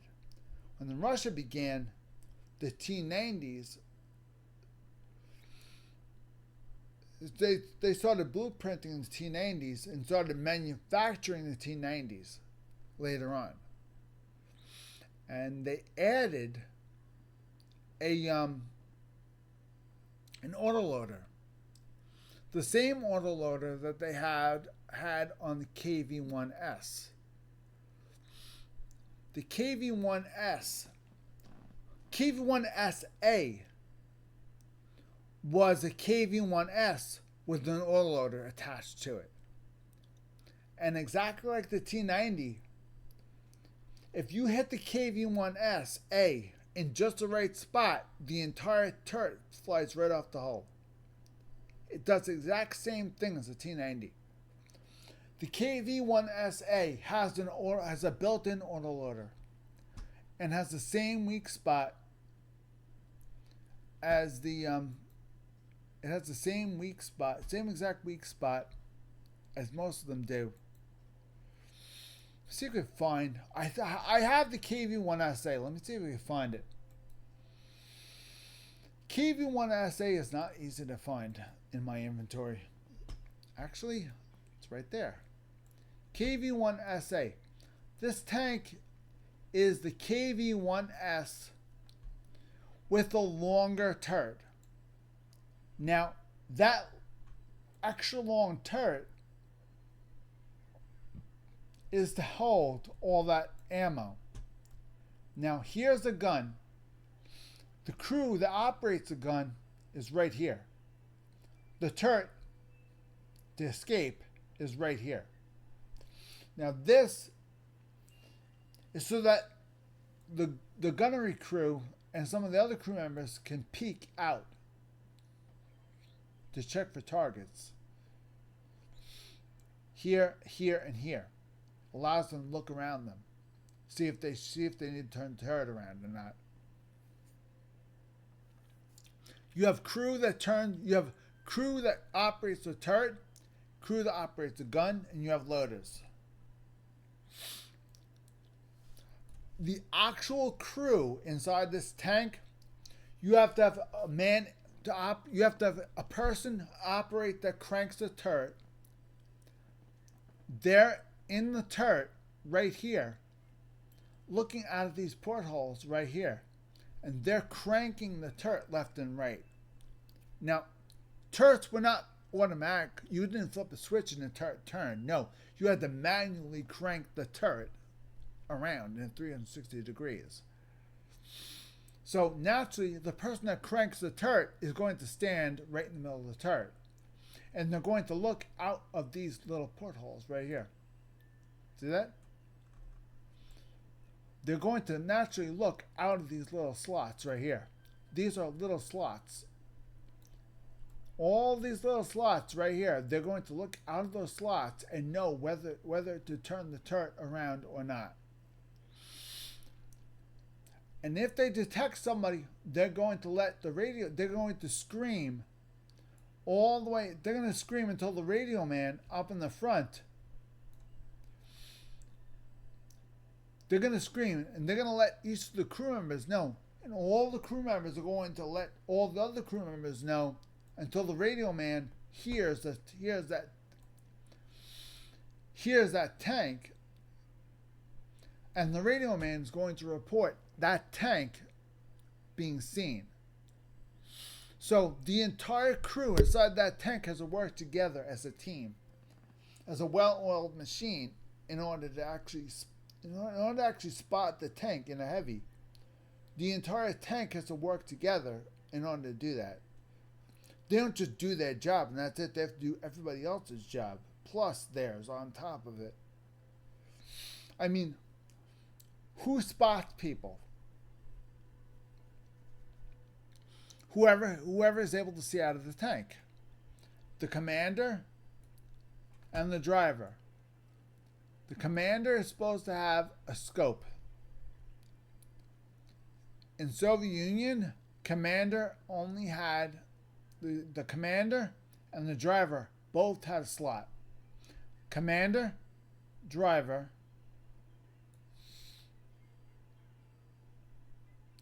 gunner,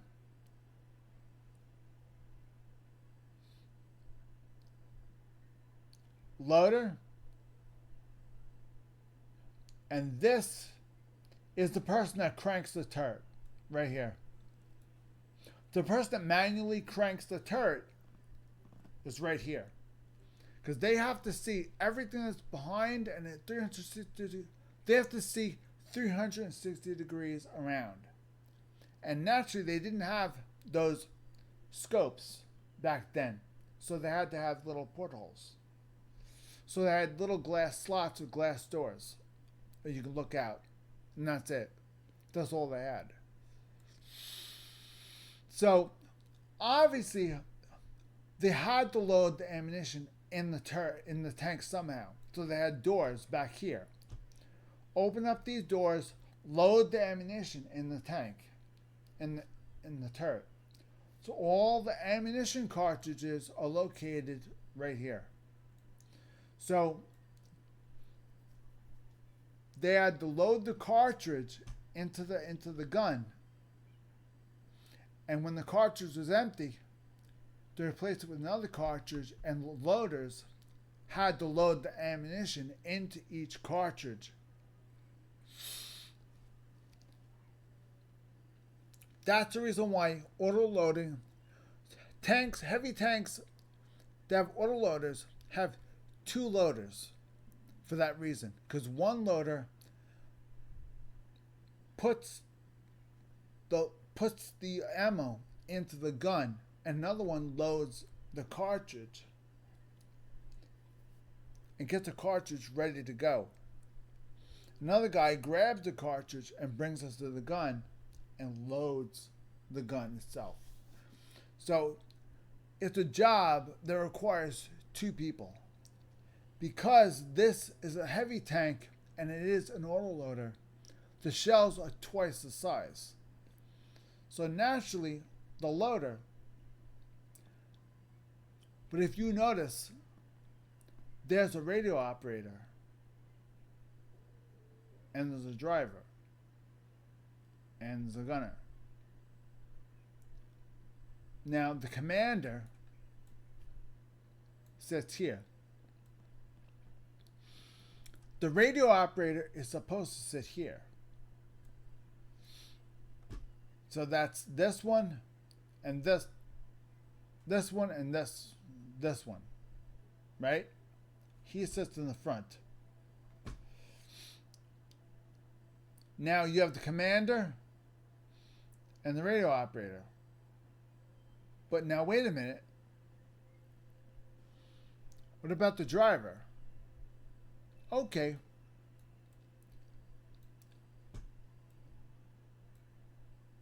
Commander, driver. Commander, driver. So now we have commander, driver. All right. We have the gunner. The gunner looks out this sight and is located right here. The radio operator. In this tank, the radio operator doesn't need to see out. The radio operator is getting information from all the other crew members that can see out of the tank. So the radio operator just needs to be somewhere. The radio operator doesn't need to see out of the tank. Technically, if you want to get technical, the radio operator could be the person in the turret looking out these portholes. Technically, because the radio operator his only job is to operate the radio and receive transmissions back. So he could be looking out there just to get a brief idea and then reporting what he sees. So the radio operator technically could be up here, along with the gunner and the loader. So there could be three crew members placed in the turret. All right, and you could have the commander and the driver down here. That's two. Then you have the loader and the gunner loader, gunner, the loader, the gunner, and the radio operator in the turret.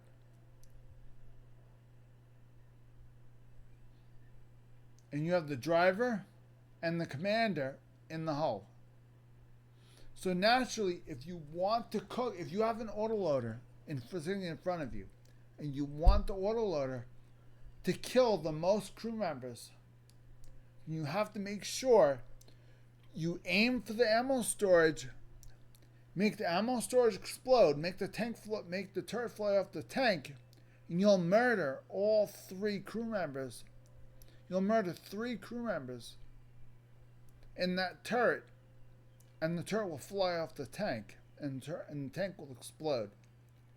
There'll be little to no survivors. Little to no survivors. Whenever you have an autoloader involved, there's a very, very large chance that ammo could cook off, because because unlike the M1 Abrams and the M1A1 Abrams, unlike the Abrams tanks, where the Abrams tanks, if someone hits the ammunition, there's a failsafe device where the explosion gets sent outwards and blows out. And blows out the back of the tank instead of going down. For example, the ammo storage has a failsafe device where they have doors that open from the inside. You can open doors. You can't open doors from the outside. You can open the doors from the inside. So you can open up the 2 doors in the back of the turret like this, like these 2. They can only be opened from the inside. So if an explosion happens in an Abrams tank, the 2 doors in the back of the turret will blow open, and the explosion will go out. And the wall with the door separating the crew to the ammo storage will be safe because of the blast doors. The blast doors are the ones protecting the crew members from getting hurt, and protecting the turret from going airborne. As long as the crew in the turret is protected, the turret will not get separated, because the blast is not contained in the turret. The blast is thrown out of the tank. The reason why turrets fly off tanks is because when the ammo cooks off and explodes, the explosion has to go someplace. Now, when you add blast doors, those blast doors immediately activate, and the lock disconnects, and the blast doors fly open, and the explosion goes out. Instead of forward, the explosion goes out and ejects itself.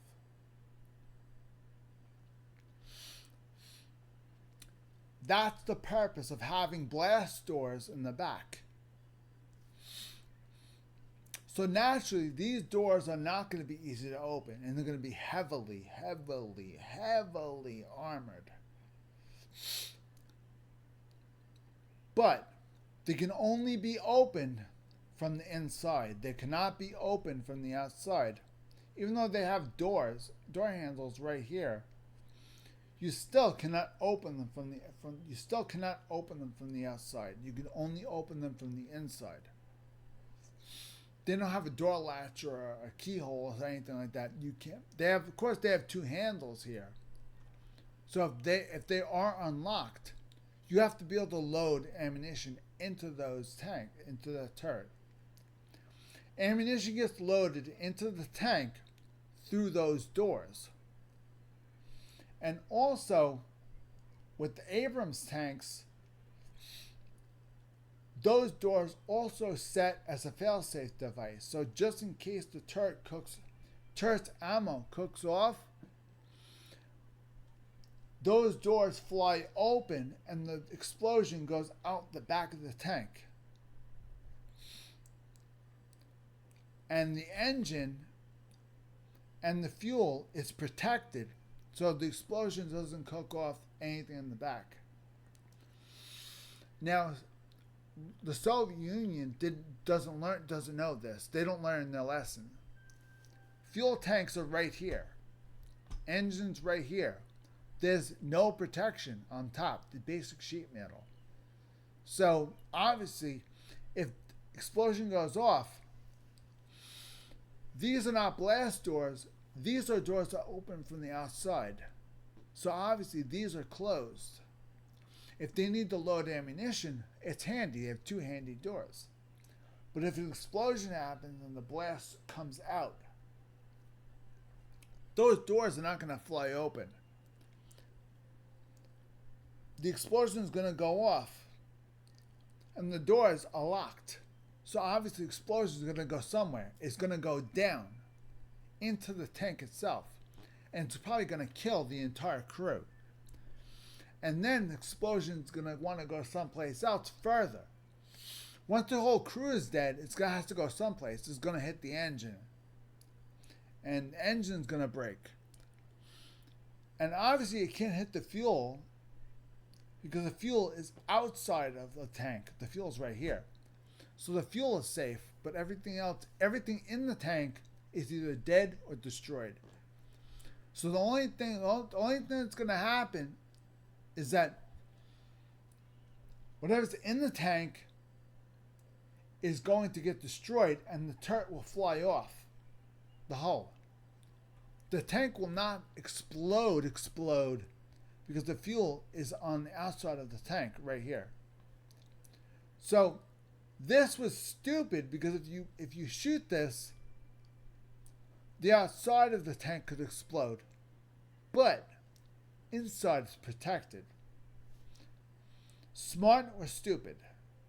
Personally, I think this is obviously stupid because it's obvious. These are fuel tanks. You hit these, they leak fuel all over the place. Shoot the fuel, whole tank goes up. In reality, that's one thing you can do. In reality, in the game, that is not a possibility. In the game, yes, you would think using a high explosive shell, aiming right for those tanks would cause those fuel tanks to leak and would cause a massive explosion, blowing whatever. Firing high explosive shell at the fuel tank would cause a massive explosion and leak fuel all over the place. But that doesn't happen in game because the mechanics of that is not possible. They cannot add leaking fuel and having that fuel ignite, and it's very complicated. Too complicated for this game. Down the road, they might add a mechanic for that. And if they do, that's going to make these tanks completely unusable. Because back in World War II, nobody thought about aiming for the fuel tanks. In World War II, these tanks were barely even seen or used. And when they were, they would face the enemy like this. So all they were worried about was disabling this, disabling the tank, or trying to kill whoever's piloting the tank. So they would probably try aiming for this area right here. They would probably try to disable the gun or disable the driver. That would probably be their main goal. If they couldn't do either, they would try to get rid of their tracks. If they had light tanks like Shermans or something like that, and they're reversing these things, they probably just aim for the tracks and take out sensitive things like periscopes, slots, stuff like that.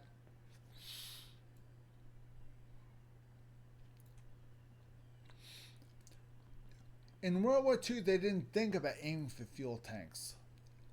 Obviously, fuel tanks are probably the easiest thing to aim for in Soviet Union because fuel tanks would be spotted from the front. Fuel tanks would be very easily spotted right there and right there. I mean, one high explosive round can easily take out one fuel tank, and you'll literally have that take out one fuel tank, and half your fuel for that tank is gone. Half your fuel is completely gone. In reality, that's a disaster waiting to happen. It really is. It really and truly is a disaster waiting to happen. So a lot of tanks from World War II, they look cool. In reality, there's a reason why these tanks were only in blueprints. You have to really read this game. This game provides a lot of real life information about these tanks that, quite honestly, a lot of us didn't know, me including, didn't even know about. For example, let's read about the T-34.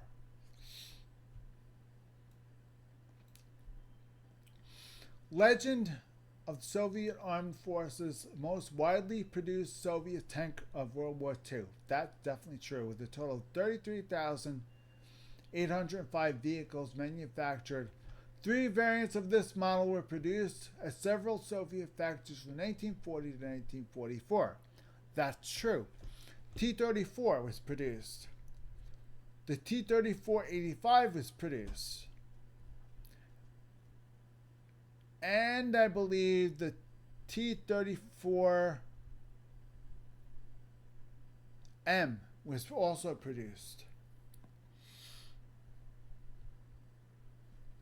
Yeah, T-34, T-34-85, and T-34M, which had a larger engine and less armor. So it went even faster. It went the speed of a light tank. So it was lighter and faster than the T-34 was. T-34-85 had more armor and a bigger gun. The T-34 became the main battle tank. Even though it was a medium tank, they started converting the KV line into the IS line. And when the IS came out, the IS was not a big tank. It was like, IS looked more like IS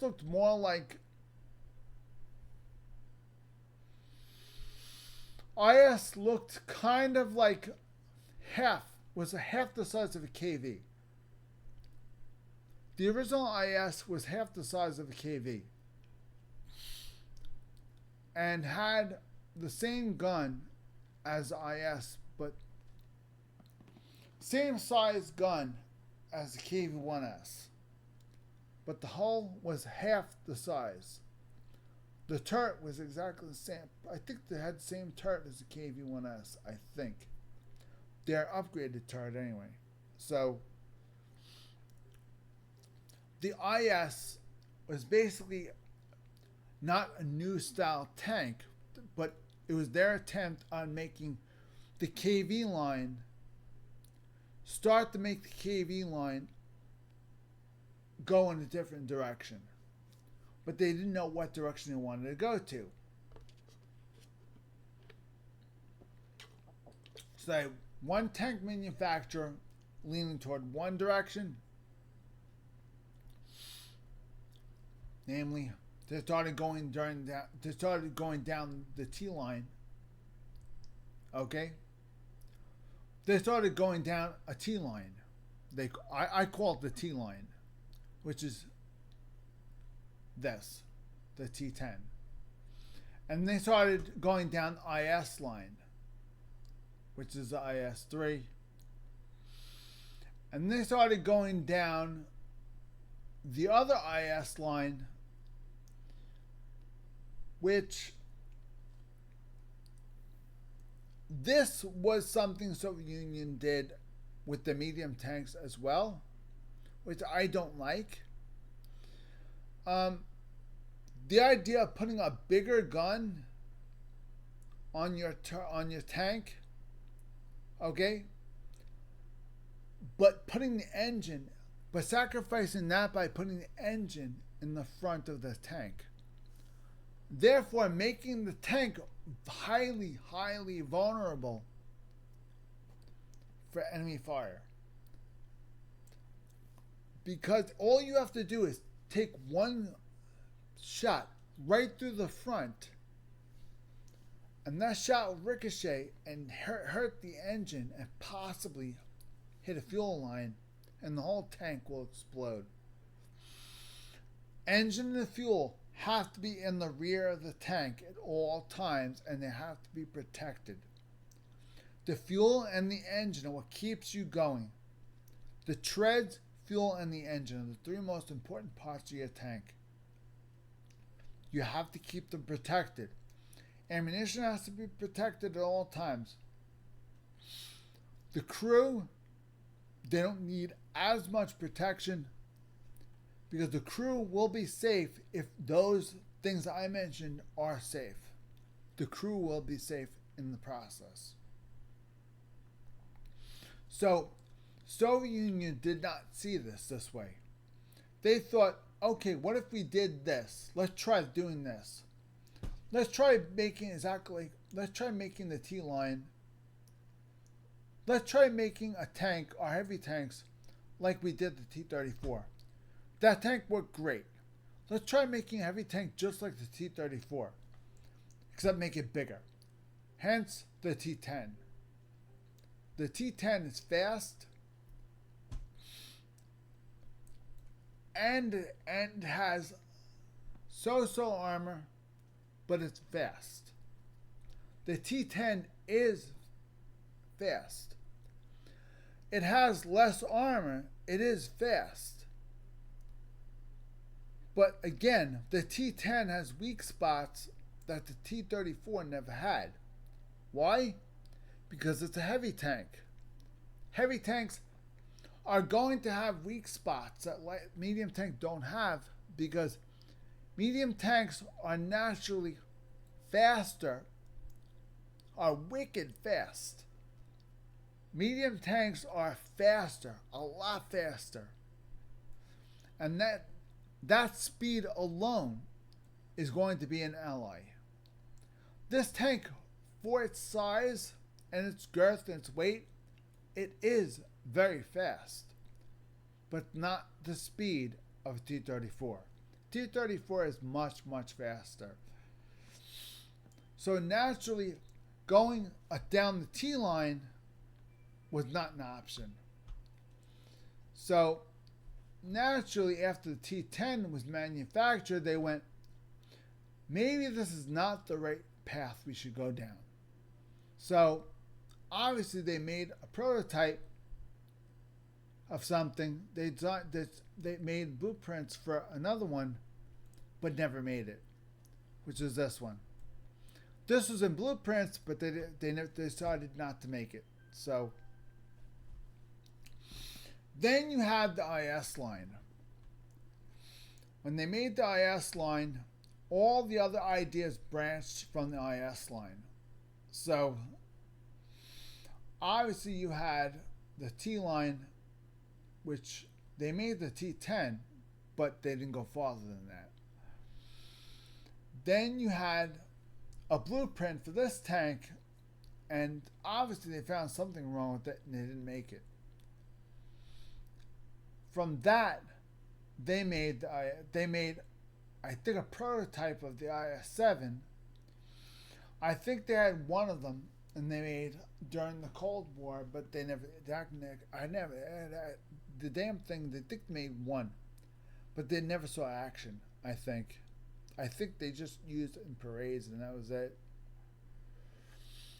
The IS-7 was actually made. They only made one, but I think they only used it in parades. You know that Victory Day parade that they usually had? They usually used to parade up and down the Victory Day parade. They still have that to this day. But the IS-7 was produced, but not for battle. It never saw battle, ever. The T-10 was actually made, produced, and actually saw action. So the T-10 was the only heavy tank from the Soviet Union that actually saw battle. The T-10 was the only heavy tank to see battle during after World War II. The ISM was created about around the same time as IS-3. And they saw so many weak points in the ISM that they realized that this way of making a tank was not going to work. Putting the engine in the front was a big mistake. So we're not going to make any more than that. They made blueprints for more, but they never actually made it. Now they continued making the IS line, because then IS-7, it was made IS-3, then the IS-7. They did not make this one. That was blueprints only. Anyway, we see object. An object, tanks as an object, was only made in blueprints, which means that they had blueprints for it, but they didn't actually make the actual tank. They might have made parts from it, but the actual tank was not manufactured. Unlike the Maus, because the Maus had the actual turret, and E-100 was pretty much the same exact thing. E-100 and the Maus use the exact same parts. The only difference is the E-100 used a smaller turret. The Maus had a much bigger turret. So the E-100 did not have its actual name per se. E-100 had an experimental. That was called E-100, named Experimental 100. Thank you very much. E-100 was called Experimental 100. So that's why it was called E-100. The E stands for experimental tank. And having an experimental tank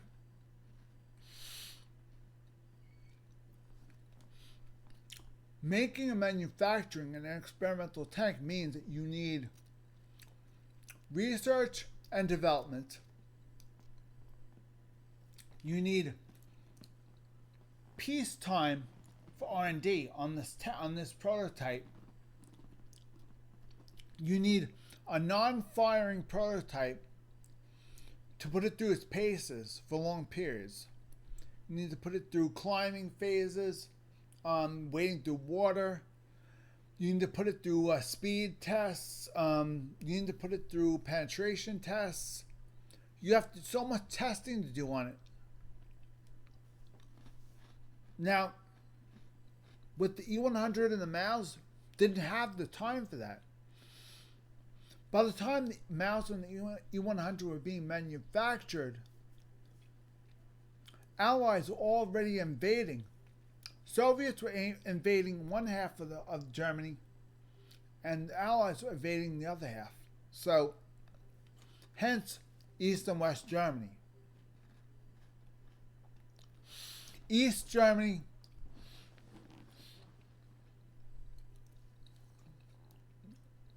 was the democratic side of Germany, and West Germany was the communist side. That's the reason why Germany was split in half. Because half of Germany became democratic, the other half became communist. All because the Soviet Union invaded the other half. The Allies got together and invaded Germany from two sides. So, toward the end of the war, they didn't have a prayer in the world. I mean, all the territory they took was pretty much getting taken over. So, they literally left nobody to guard their homeland. Because they spent all their time invading other people's territories. And they wasted so much time and effort into invading the Soviet Union only to epically fail and lose hundreds and thousands of tanks in the winter, that they realized that, you know what, these heavy tanks are not going to cut it, especially in the Soviet Union. No way. In the bitter, bitter cold, these tanks cannot handle the bitter, bitter cold. Now, Soviet tanks can handle sloppy areas and bitter cold. The tanks were built for that. They're simple road wheels. They're like American tanks. Simple road wheels, simple engines. KV line, the T line are very simple tanks. They're built very simply. Repairs were done. Simple repairs were done. They manufactured hundreds and thousands of them, so everybody knew how to fix them.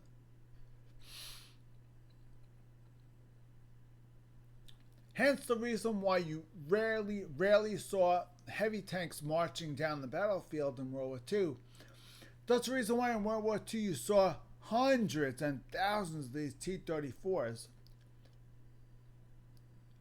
In World War II, you saw those things by the numbers marching down battlefields in the world wars.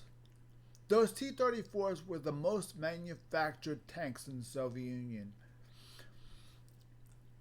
A lot of these were manufactured, yes, a lot, but more T-34s were manufactured than the KVs. Period. End of story. Why? They were faster, and they took less money to make one. It was all about how much. We could make 15 tanks, 15 T-34s for every one KV tank.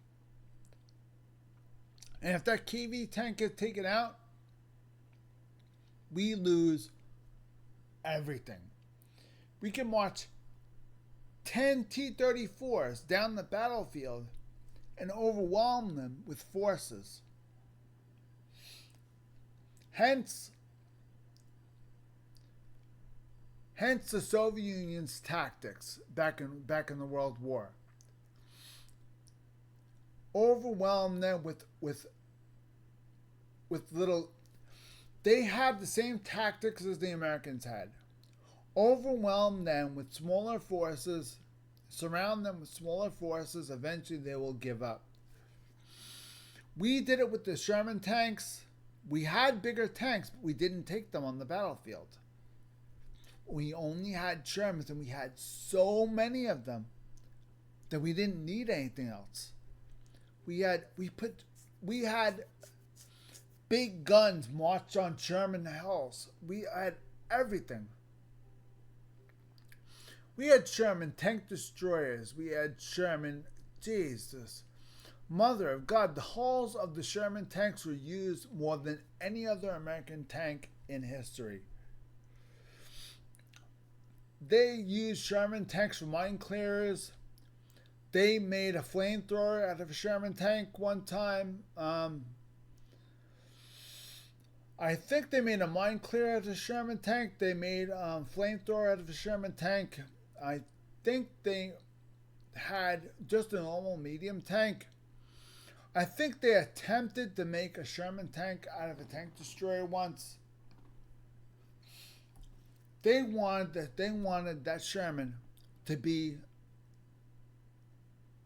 the general base of whatever they needed. If they needed a flamethrower, they shot the flamethrower on a Sherman and call it a day. Quick, easy, send it overseas. It gets blown up, fine. We have 15 more back at home. That's the end of the story. During the World War, they didn't have time for research and development. Didn't have time. All they had was what they had, and that's it. So they had people back home making hundreds and thousands of these things. And if they had to make changes, they made changes overseas and added and subtracted things based on what the Allies gave them. And they made variants overseas. Any variants of the Sherman were made overseas. For example, the mine clearing tanks that got launched overseas, that was given, the parts to make the mine clearing tanks were given to us by the Allies. They said, what if you take 2 pieces of sheet metal and weld 2 pieces of sheet metal on the Sherman and attach chains to the front of that sheet metal? You can use that Sherman, have that Sherman come off first, and use that Sherman to clear a path for the other tanks. Use that to clear mines, landmines. Make it clear the path. If you want a gun on it, you could put a gun on it, but put a flamethrower on it. So, if God forbid, it can clear mines, and also if you see a bunker, you can clear bunkers with it too. So if there's no mines to clear, you can use it to clear bunkers. Make it like a bunker buster. Because back in the World War, they used to use flamethrowers and shoot the flamethrowers at the bunkers to clear out the bunkers and to hopefully kill anybody that's in the bunkers. That's what they use the flamethrowers for. These are put a flame on the edge of the barrel. These ignite a flame on the edge of the barrel and throw fuel, pure fuel, a petroleum-based fuel, out of the barrel.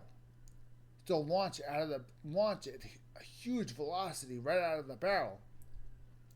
That fuel would ignite in one gigantic fireball, and it would get thrown and soaked into anything it touched.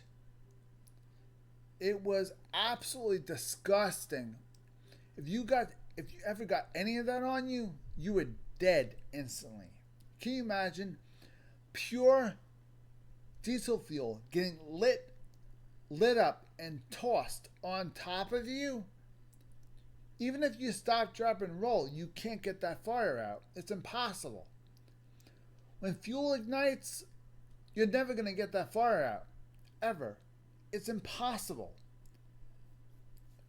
Water-based fires, that is possible. You could just stop, drop, and roll. Done. Oxygen puts it out. When you have a petroleum-based fire, that's impossible. It's possible, but it's extremely hard. Especially when you have a vehicle involved. Because that vehicle also has petroleum in it as well. And that petroleum can very easily get set on fire and explode in its own right. So, think. Seriously, think about it. Do a lot of thinking on this, because this is all ideas.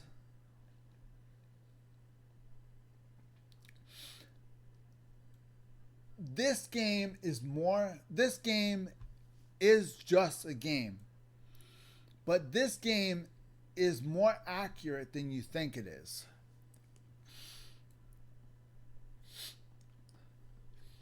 For example, looking at this tech tree, right? We already know that the KV and the T-34 were used during the World Wars. We already know that, right? But what was never said was what artillery was used. As far as I know, the towed artillery, you know, the artillery that they use to tow on the trucks, the Americans used towed artillery. They used artillery that was towed behind trucks, like MOG trucks and stuff like that. MOGs or Unimog trucks. They used to have towed artillery. As far as I know, I never, ever saw, I've never in my life ever saw a real life self-propelled artillery piece, ever. I've only seen towed artillery, period. I've seen artillery in bunkers. Outside of bunkers, I've seen towed artillery. I've seen towed artillery in place, but I've never seen artillery like this. It existed in real life, yes, but me personally, I've never seen it.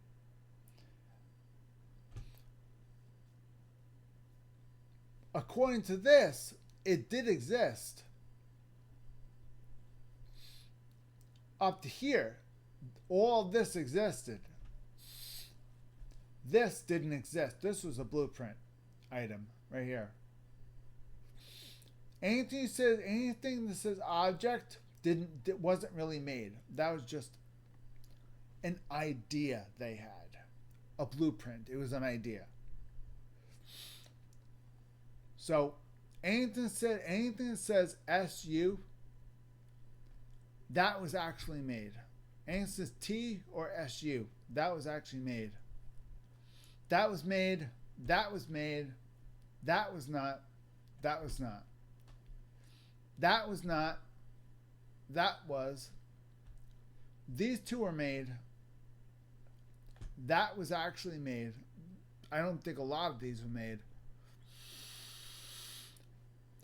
The KV2, as we see it in the game, the KV2 is actually a KV hull.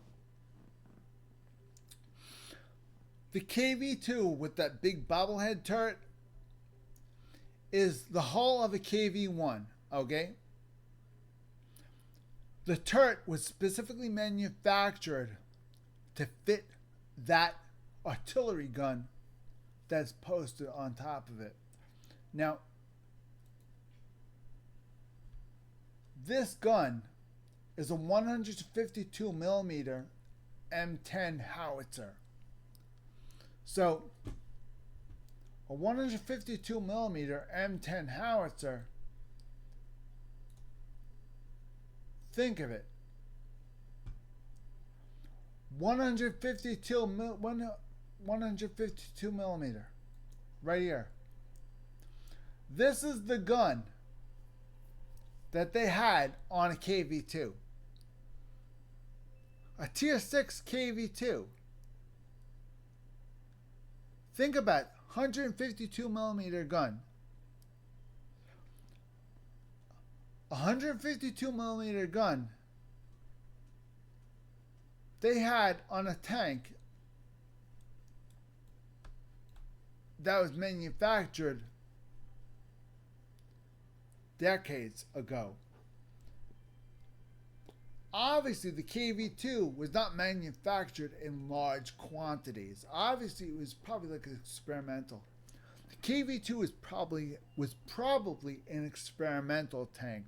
They wanted to see what it would, how the tank would act if we would put a gigantic artillery gun with a short barrel, large shells in a tank with a moving, rotating turret. How would that tank fare in one-on-one combat? How would it work?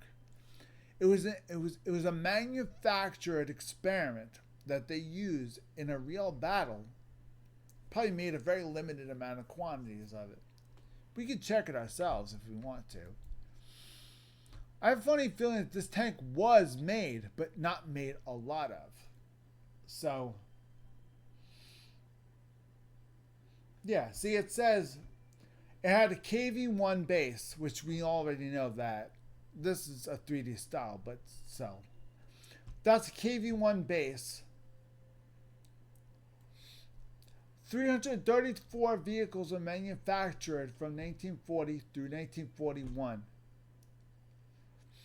They were used in real action in 1941, with most of the vehicles lost the same year.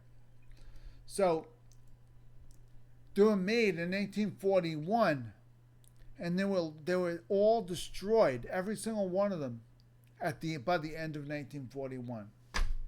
Every one of them that were made in 1941 were destroyed the same year. Why? Why? I'll tell you why.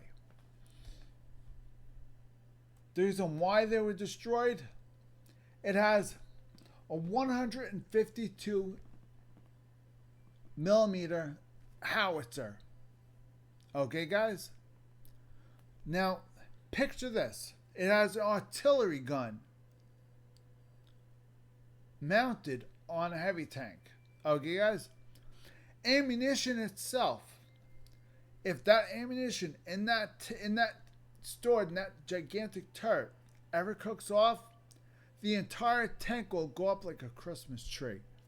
I mean, huge explosion. That's a lot of gunpowder in there. This tank has to have so much armor on it that this tank shouldn't be able to move at all. But they didn't bother putting a lot of armor on it because they wanted speed. Soviet Union was really into speed in World War II. Really into speed. So much were they into speed that heavy tanks became in the thing of the past, even today. Russia still to this day doesn't make heavy tanks. United States don't even make heavy tanks anymore. United States don't even make heavy tanks. M1A1 Abrams and the M1 Abrams are all medium tanks. They're not heavy tanks. Abrams tanks are medium tanks. Heavy tanks move slower. They move slower because they have heavier, thicker armor.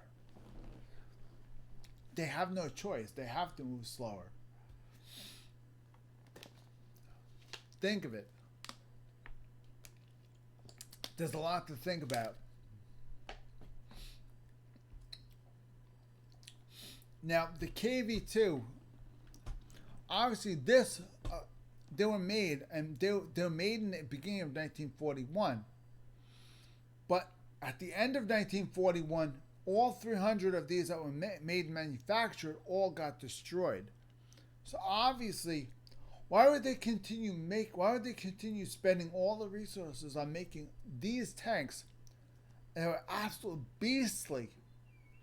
Why would they spend all this money to make more tanks like this just to have them get destroyed in 2 seconds? Why? There's no point. So this was the point where they decided to maybe wean away from heavy tanks. When they started making these, when they started making these and these, they started realizing that maybe heavy tanks are not really what we want to do. I don't think we really want to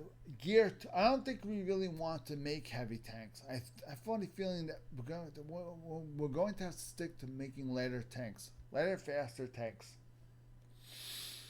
So obviously the ISM, because of that, the ISM was made, but not a lot were made. So, and all the rest of them were blueprints, so they were never manufactured. And they tried. They made the IS-3. obviously the IS-3 was awful. The IS-3, a few hundred, maybe 1,000 were made roughly. But because it was made during peacetime, it never saw action. But enough of them were made and manufactured that they could have saw action if there was a war. But, I mean, it never saw war. So, they were made and manufactured, but it never saw a battle because obviously there wasn't a war going on. Maybe they could have used it during the Cold War, but that's when they started realizing that, hey, you know what? Maybe having a heavy tank is not really a good idea. By the time the Cold War came out, they started realizing that heavy tanks are not the answer. Having some big, lumbering, heavy monster is not really the best idea. We need light speed. We need speed. So the heavy tanks started taking the back door, and medium tanks started getting a spotlight. So little by little, more and more medium tanks started getting the green light. So the T-54, T-60, and the T-80 and the T-90. The most successful Soviet Union tank line is what I call the T line.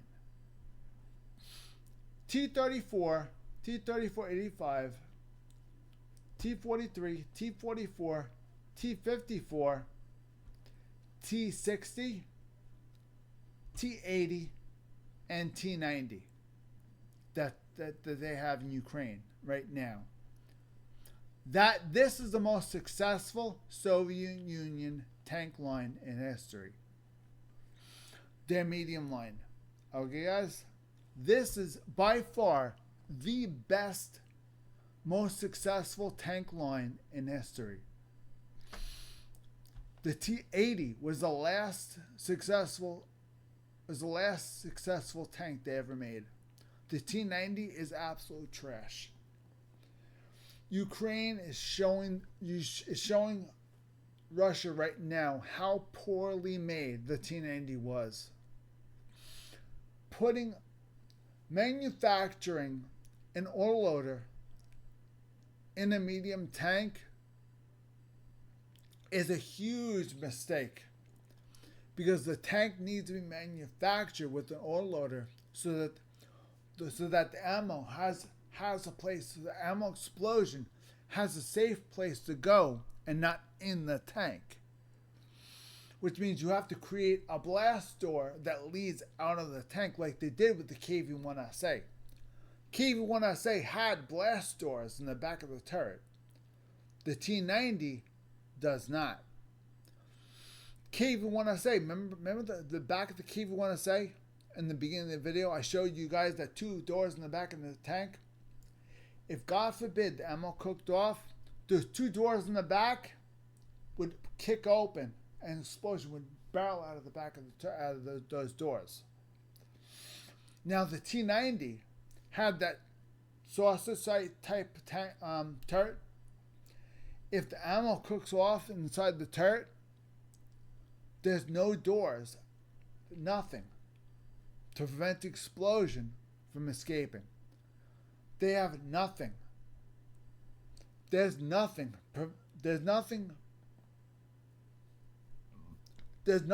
in that tank to prevent that explosion from blowing the turret off. So naturally, if an explosion occurs inside the tank, the only logical thing is for the turret to fly off and the explosion to release itself. So naturally, that's where the turret toss comes in. That's the reason why the T-90s are blowing the turrets right off the tank, because they did not create blast doors. They already had an autoloader on their original KV tanks. They added blast doors in the back of the KV tanks. So they already solved that problem. Why they didn't do the same thing for the T-90s is beyond me. What they should have done was they should have just added blast doors. If they did that, then guess what? Those turrets would not fly off.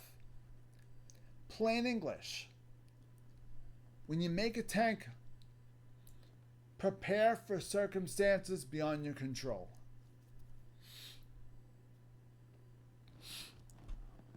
They did that. They did that back then, but they didn't do that now. So the T-90 was not created now. The T-90 was created during the Cold War. So that's a Cold War tank. So the T-80 was a Cold War tank. Even the T-60 was a Cold War tank. The closest thing to a World War II tank is a T-54. This is the only tank that we have in this game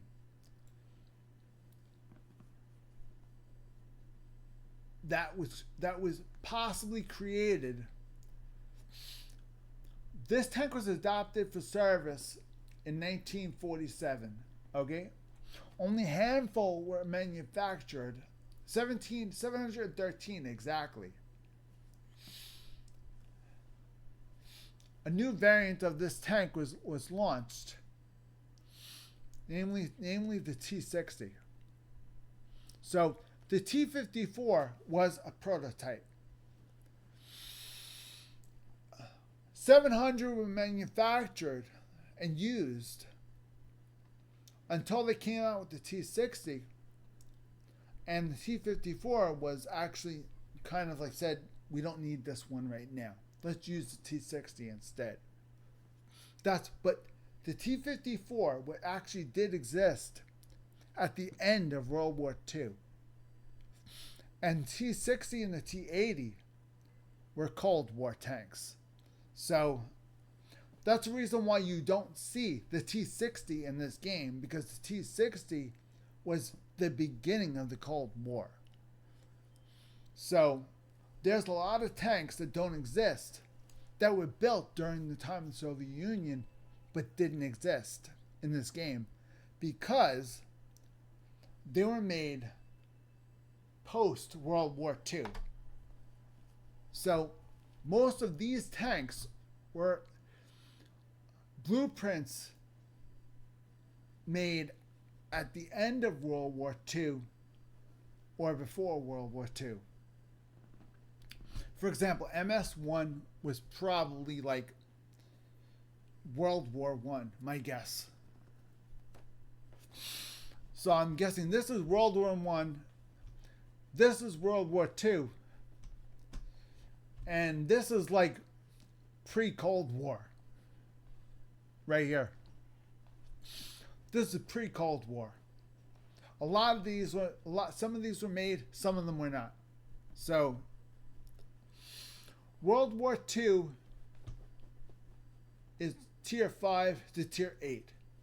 More tanks are going to be made and manufactured tier 5 to tier 8. So you're going to see more tanks in tier 5, tier 8. It's an interesting theory. But in reality, that's what it was. The tiers represent the years. Okay, guys? World War I, World War II, post World War II, pre-Cold War, right here. So right here is after World War II and before the Cold War. So these tanks were made during peacetime. Tier 9, Tier 10 were made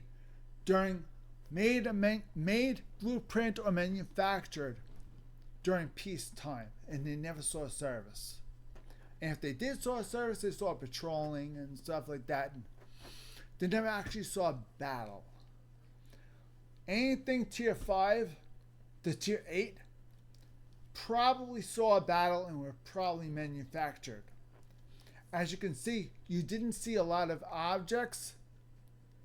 Notice tier 5 to tier 8, there's little to no objects in tier 8. See? You're seeing a pattern, right? Little to no objects pre-tier 8. Because tier 8 to tier 5 were World War II, tier 1 to tier 4 was World War One. So World War One and World War II, they needed whatever tank they can get their hands on. So that as they were building and manufacturing and trying to come up with new and better tanks to suit their needs, they started realizing that, hey, let's not do that, let's do this now. Okay, let's spend more money and build the tank better and do this now. This is not working. Let's not do this. Let's continue trying to make this better without actually building it. So they started making blueprints for this, and they realized that this is not working. Let's stop.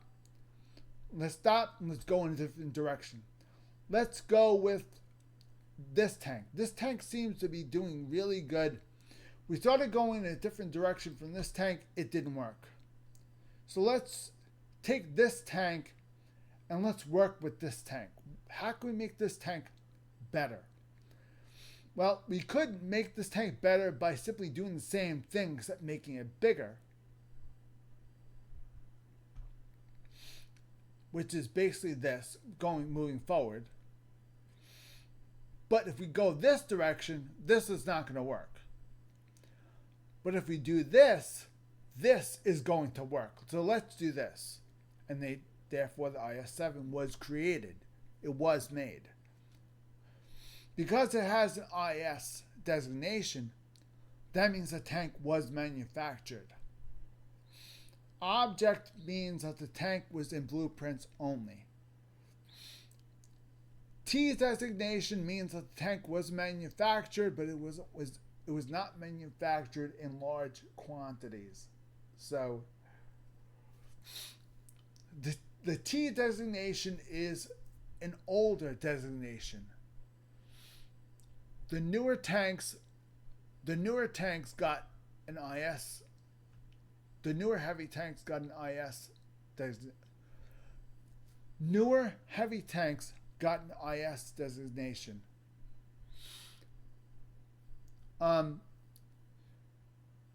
Newer medium tanks got the T designation. So down the road, they kept the T in front of the number for the medium tanks that they were keeping. So for the heavy tanks, they used IS designation for the ones that they were keeping. Anything that had an IS in front of it, that was what they were going with. They were trying to go in that direction. They were trying to make that work, or trying to find a variant of that. For example, IS-3. IS-3 was working fairly well, but it was too expensive to make. So they wanted to try and make a different version of it better. So they made a T10. They tried to make a different variant of it, but instead of calling it an IS, continuing with the IS tradition, they started to move on to a lighter and more or less armored version of a tank. So instead of making a real heavy tank, they started to lean more toward the medium tank line. Even though this is a heavy tank, this is more like a medium tank than a heavy tank. If you've ever played the T10, you will know this tank is very, very under armored. You could very easily get destroyed with this tank. Its armor is little to non-existent. The reason why is because this tank relies on its speed. Just like a medium tank does, this tank relies entirely on its speed. It has little to no armor protection, period. So I mean, you're really supposed to run across the battlefield, take pot shots and continue running. If you treat this tank as though it's a heavy, you are going to die a slow and painful death. The T10 is meant to be a medium tank and only a medium tank. The problem is it's too heavy to be a medium tank, but you have to treat it as though it's a medium tank. The IS-7, this tank, they felt that this tank should not be made. They had the blueprints for it and they decided something about this tank we don't like, so we're not going to make it. We're going to redesign it. We're going to make something different. And they did. They made the IS-7. And they manufactured the IS-7. The IS-7 was made. And not a lot of them were made, of course. But it was created. And it was made. So, if no ifs, ands, buts about it, this tank was made. Not a lot of them were made, but it was made. Now, when they made this tank, they realized that maybe making heavy tanks is a real big mistake.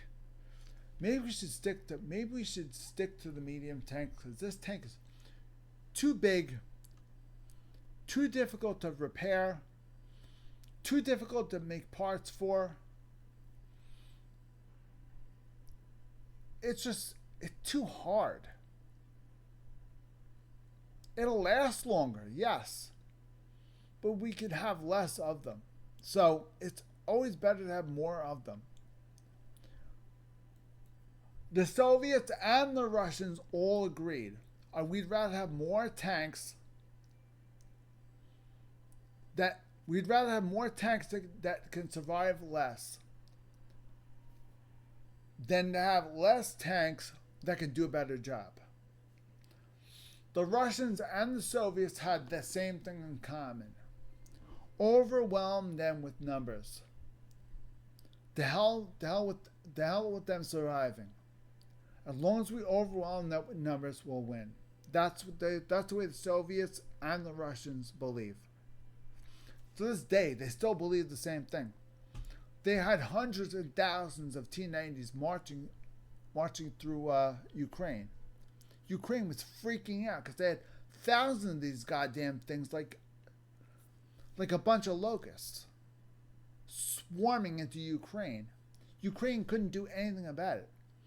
All they can do is just whatever they had, they could do the very best they could to defend whatever they had with whatever they had. I mean, they were swarming in with T-90s like crazy, taking territory like a madman. They took the territory slowly but surely. They took all the territory, and all they can do is take whatever tanks they did have and try to fight back, but they couldn't. When they had tanks with autoloaders again, when they were against tanks with autoloaders, they couldn't do anything. And obviously they had whatever little artillery they had were towed artillery, so obviously they really couldn't do much.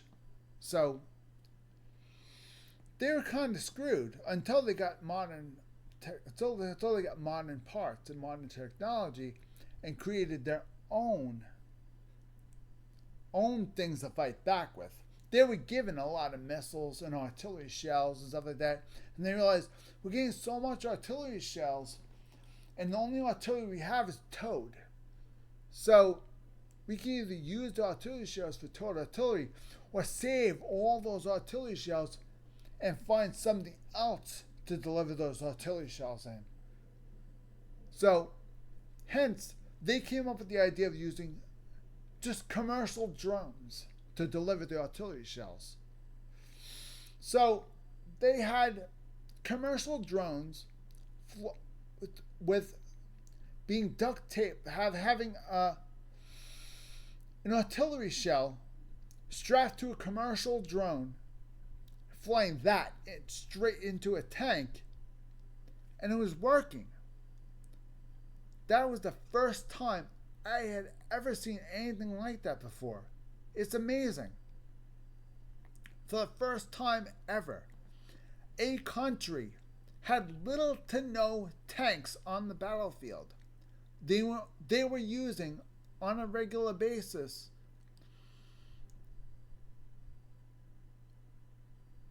the American armored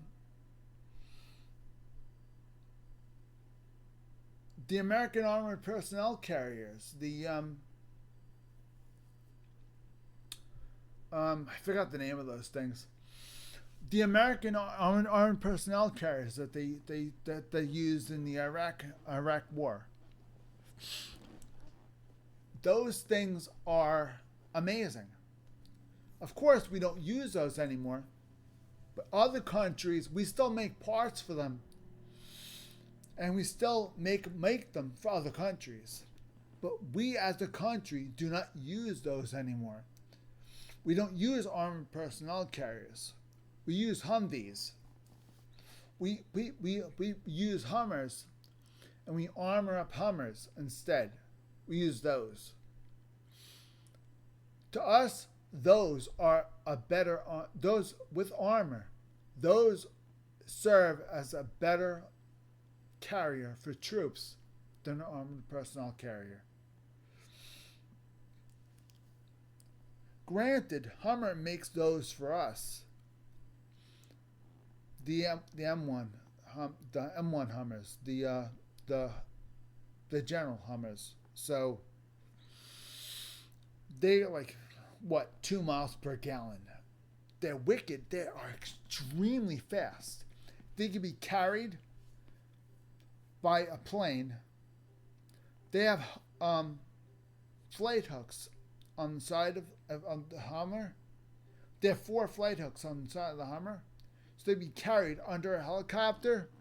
They'd be carried by a helicopter under. They'd be carried under a plane or under a helicopter by cables. And they could be carried. Or they could be driven inside of a C-130 very easily. Having an armored personnel carrier versus a Hummer, it made sense to say, you know what? For the U.S. to have an armored personnel carrier is useless, because its only use is to carry troops and light defense. We need something to carry troops, and we need to be able to carry that thing everywhere easily. And we need that thing to survive, and we need the troops to be able to work on it easily. Obviously, troops can work on cars, because troops own their own cars. But the average person cannot work on a tank. The average person cannot easily work on a tank. The Hummer is a regular automobile, and normal people can work on automobiles very easily. And the H1 Hummer is a normal automobile. It has the same things a normal automobile has. Only difference is it's made differently. It's made more robust, so it can survive better. It has better armor protection.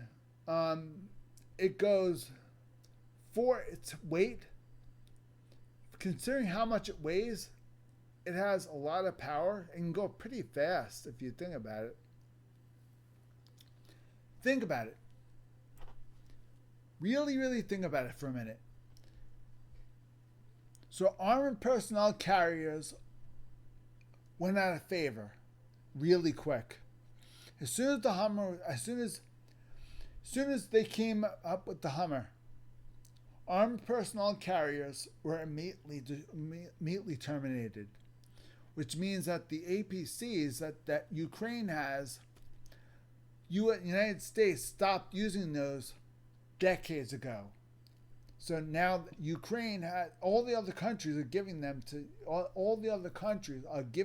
Ukraine. Ukraine's using them to take down all the tanks like crazy. Because of that Bushmaster gun on top of that cannon. See, that Bushmaster gun that's on top of the APCs, it's a semi-automatic gun that fires high explosive shells out of it. And all they have to do is aim those high explosive shells at all that sensitive equipment on top of that turret and aim for the turret ring, and the turret will go bonkers. All that sensitive equipment is all the equipment that they use to see out of the tank and sense what's going on. They don't have periscopes, the T-90s.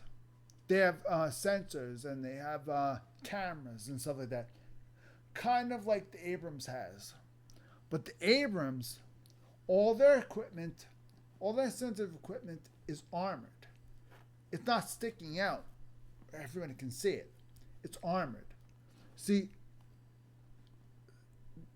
T-90s were manufactured by the Soviet Union. Tail end of Soviet Union. So they didn't think about armoring it. They just put it out on top of the tank and said, good enough for now, until we figure something out. Now, Russia used that T-90 for the Ukrainian invasion, saying, this is brand new technology, this is the best. Not realizing that this was made toward the tail end of the Cold War. This is a pretty old tank. I mean, this is made, the T-90 was first manufactured before the Abrams was even an afterthought. The Abrams was in its first blueprint stage when the T-90 was already in service for decades. It's insane. The difference, and the Abrams is now considered old. It's actually considered old. Can you imagine the T-90? How old that tank would be considered? That thing is ancient. That thing belongs in a museum right now. That's how old it is. And yet they marched hundreds and thousands of those things on the battlefield. Today's battlefield, saying, these are our brand new tanks and they're perfect and they're perfect. Meanwhile, not realizing that the T-90s were first manufactured and blueprinted during the end of the Cold War. So that's not a new tank. That's an old, ancient tank. Of course, it's not as old as this thing. This thing is ancient history. But mark my words, I guarantee you, out of their museums, they probably did march those things out of the museums. I guarantee you that. They probably opened up museums and probably started marching those goddamn things out of the museums. I guarantee you that. If they had any in the museums, I guarantee you they marched it right out of the museums. They were so desperate for tanks, they probably marched anything they can get out of a museum. And of course, Ukraine being the way they are, if they spotted something like that, they didn't destroy it, they just disabled it and towed it back. And that's it. They're smart because they knew it was history and not going to destroy history. It makes sense. Alright guys, it's now 3 hours and I've been yapping on and on about different shit and I can't do that. So, thank you very much for watching. Please like the video, please subscribe to the channel, and please comment down below. Your support is definitely needed. Thank you very much for your help. Thank you very much for sticking around. Thank you very much for listening to me yap for 3 hours about absolutely different weird shit. I have no idea what to classify this video as, so I'm just going to wing it and we'll see what happens. Thank you very much for watching. Please like, subscribe to the channel, and please share the video if you feel this video is informative and interesting. Please share the video as well. And thank you very much for watching and have a wonderful day.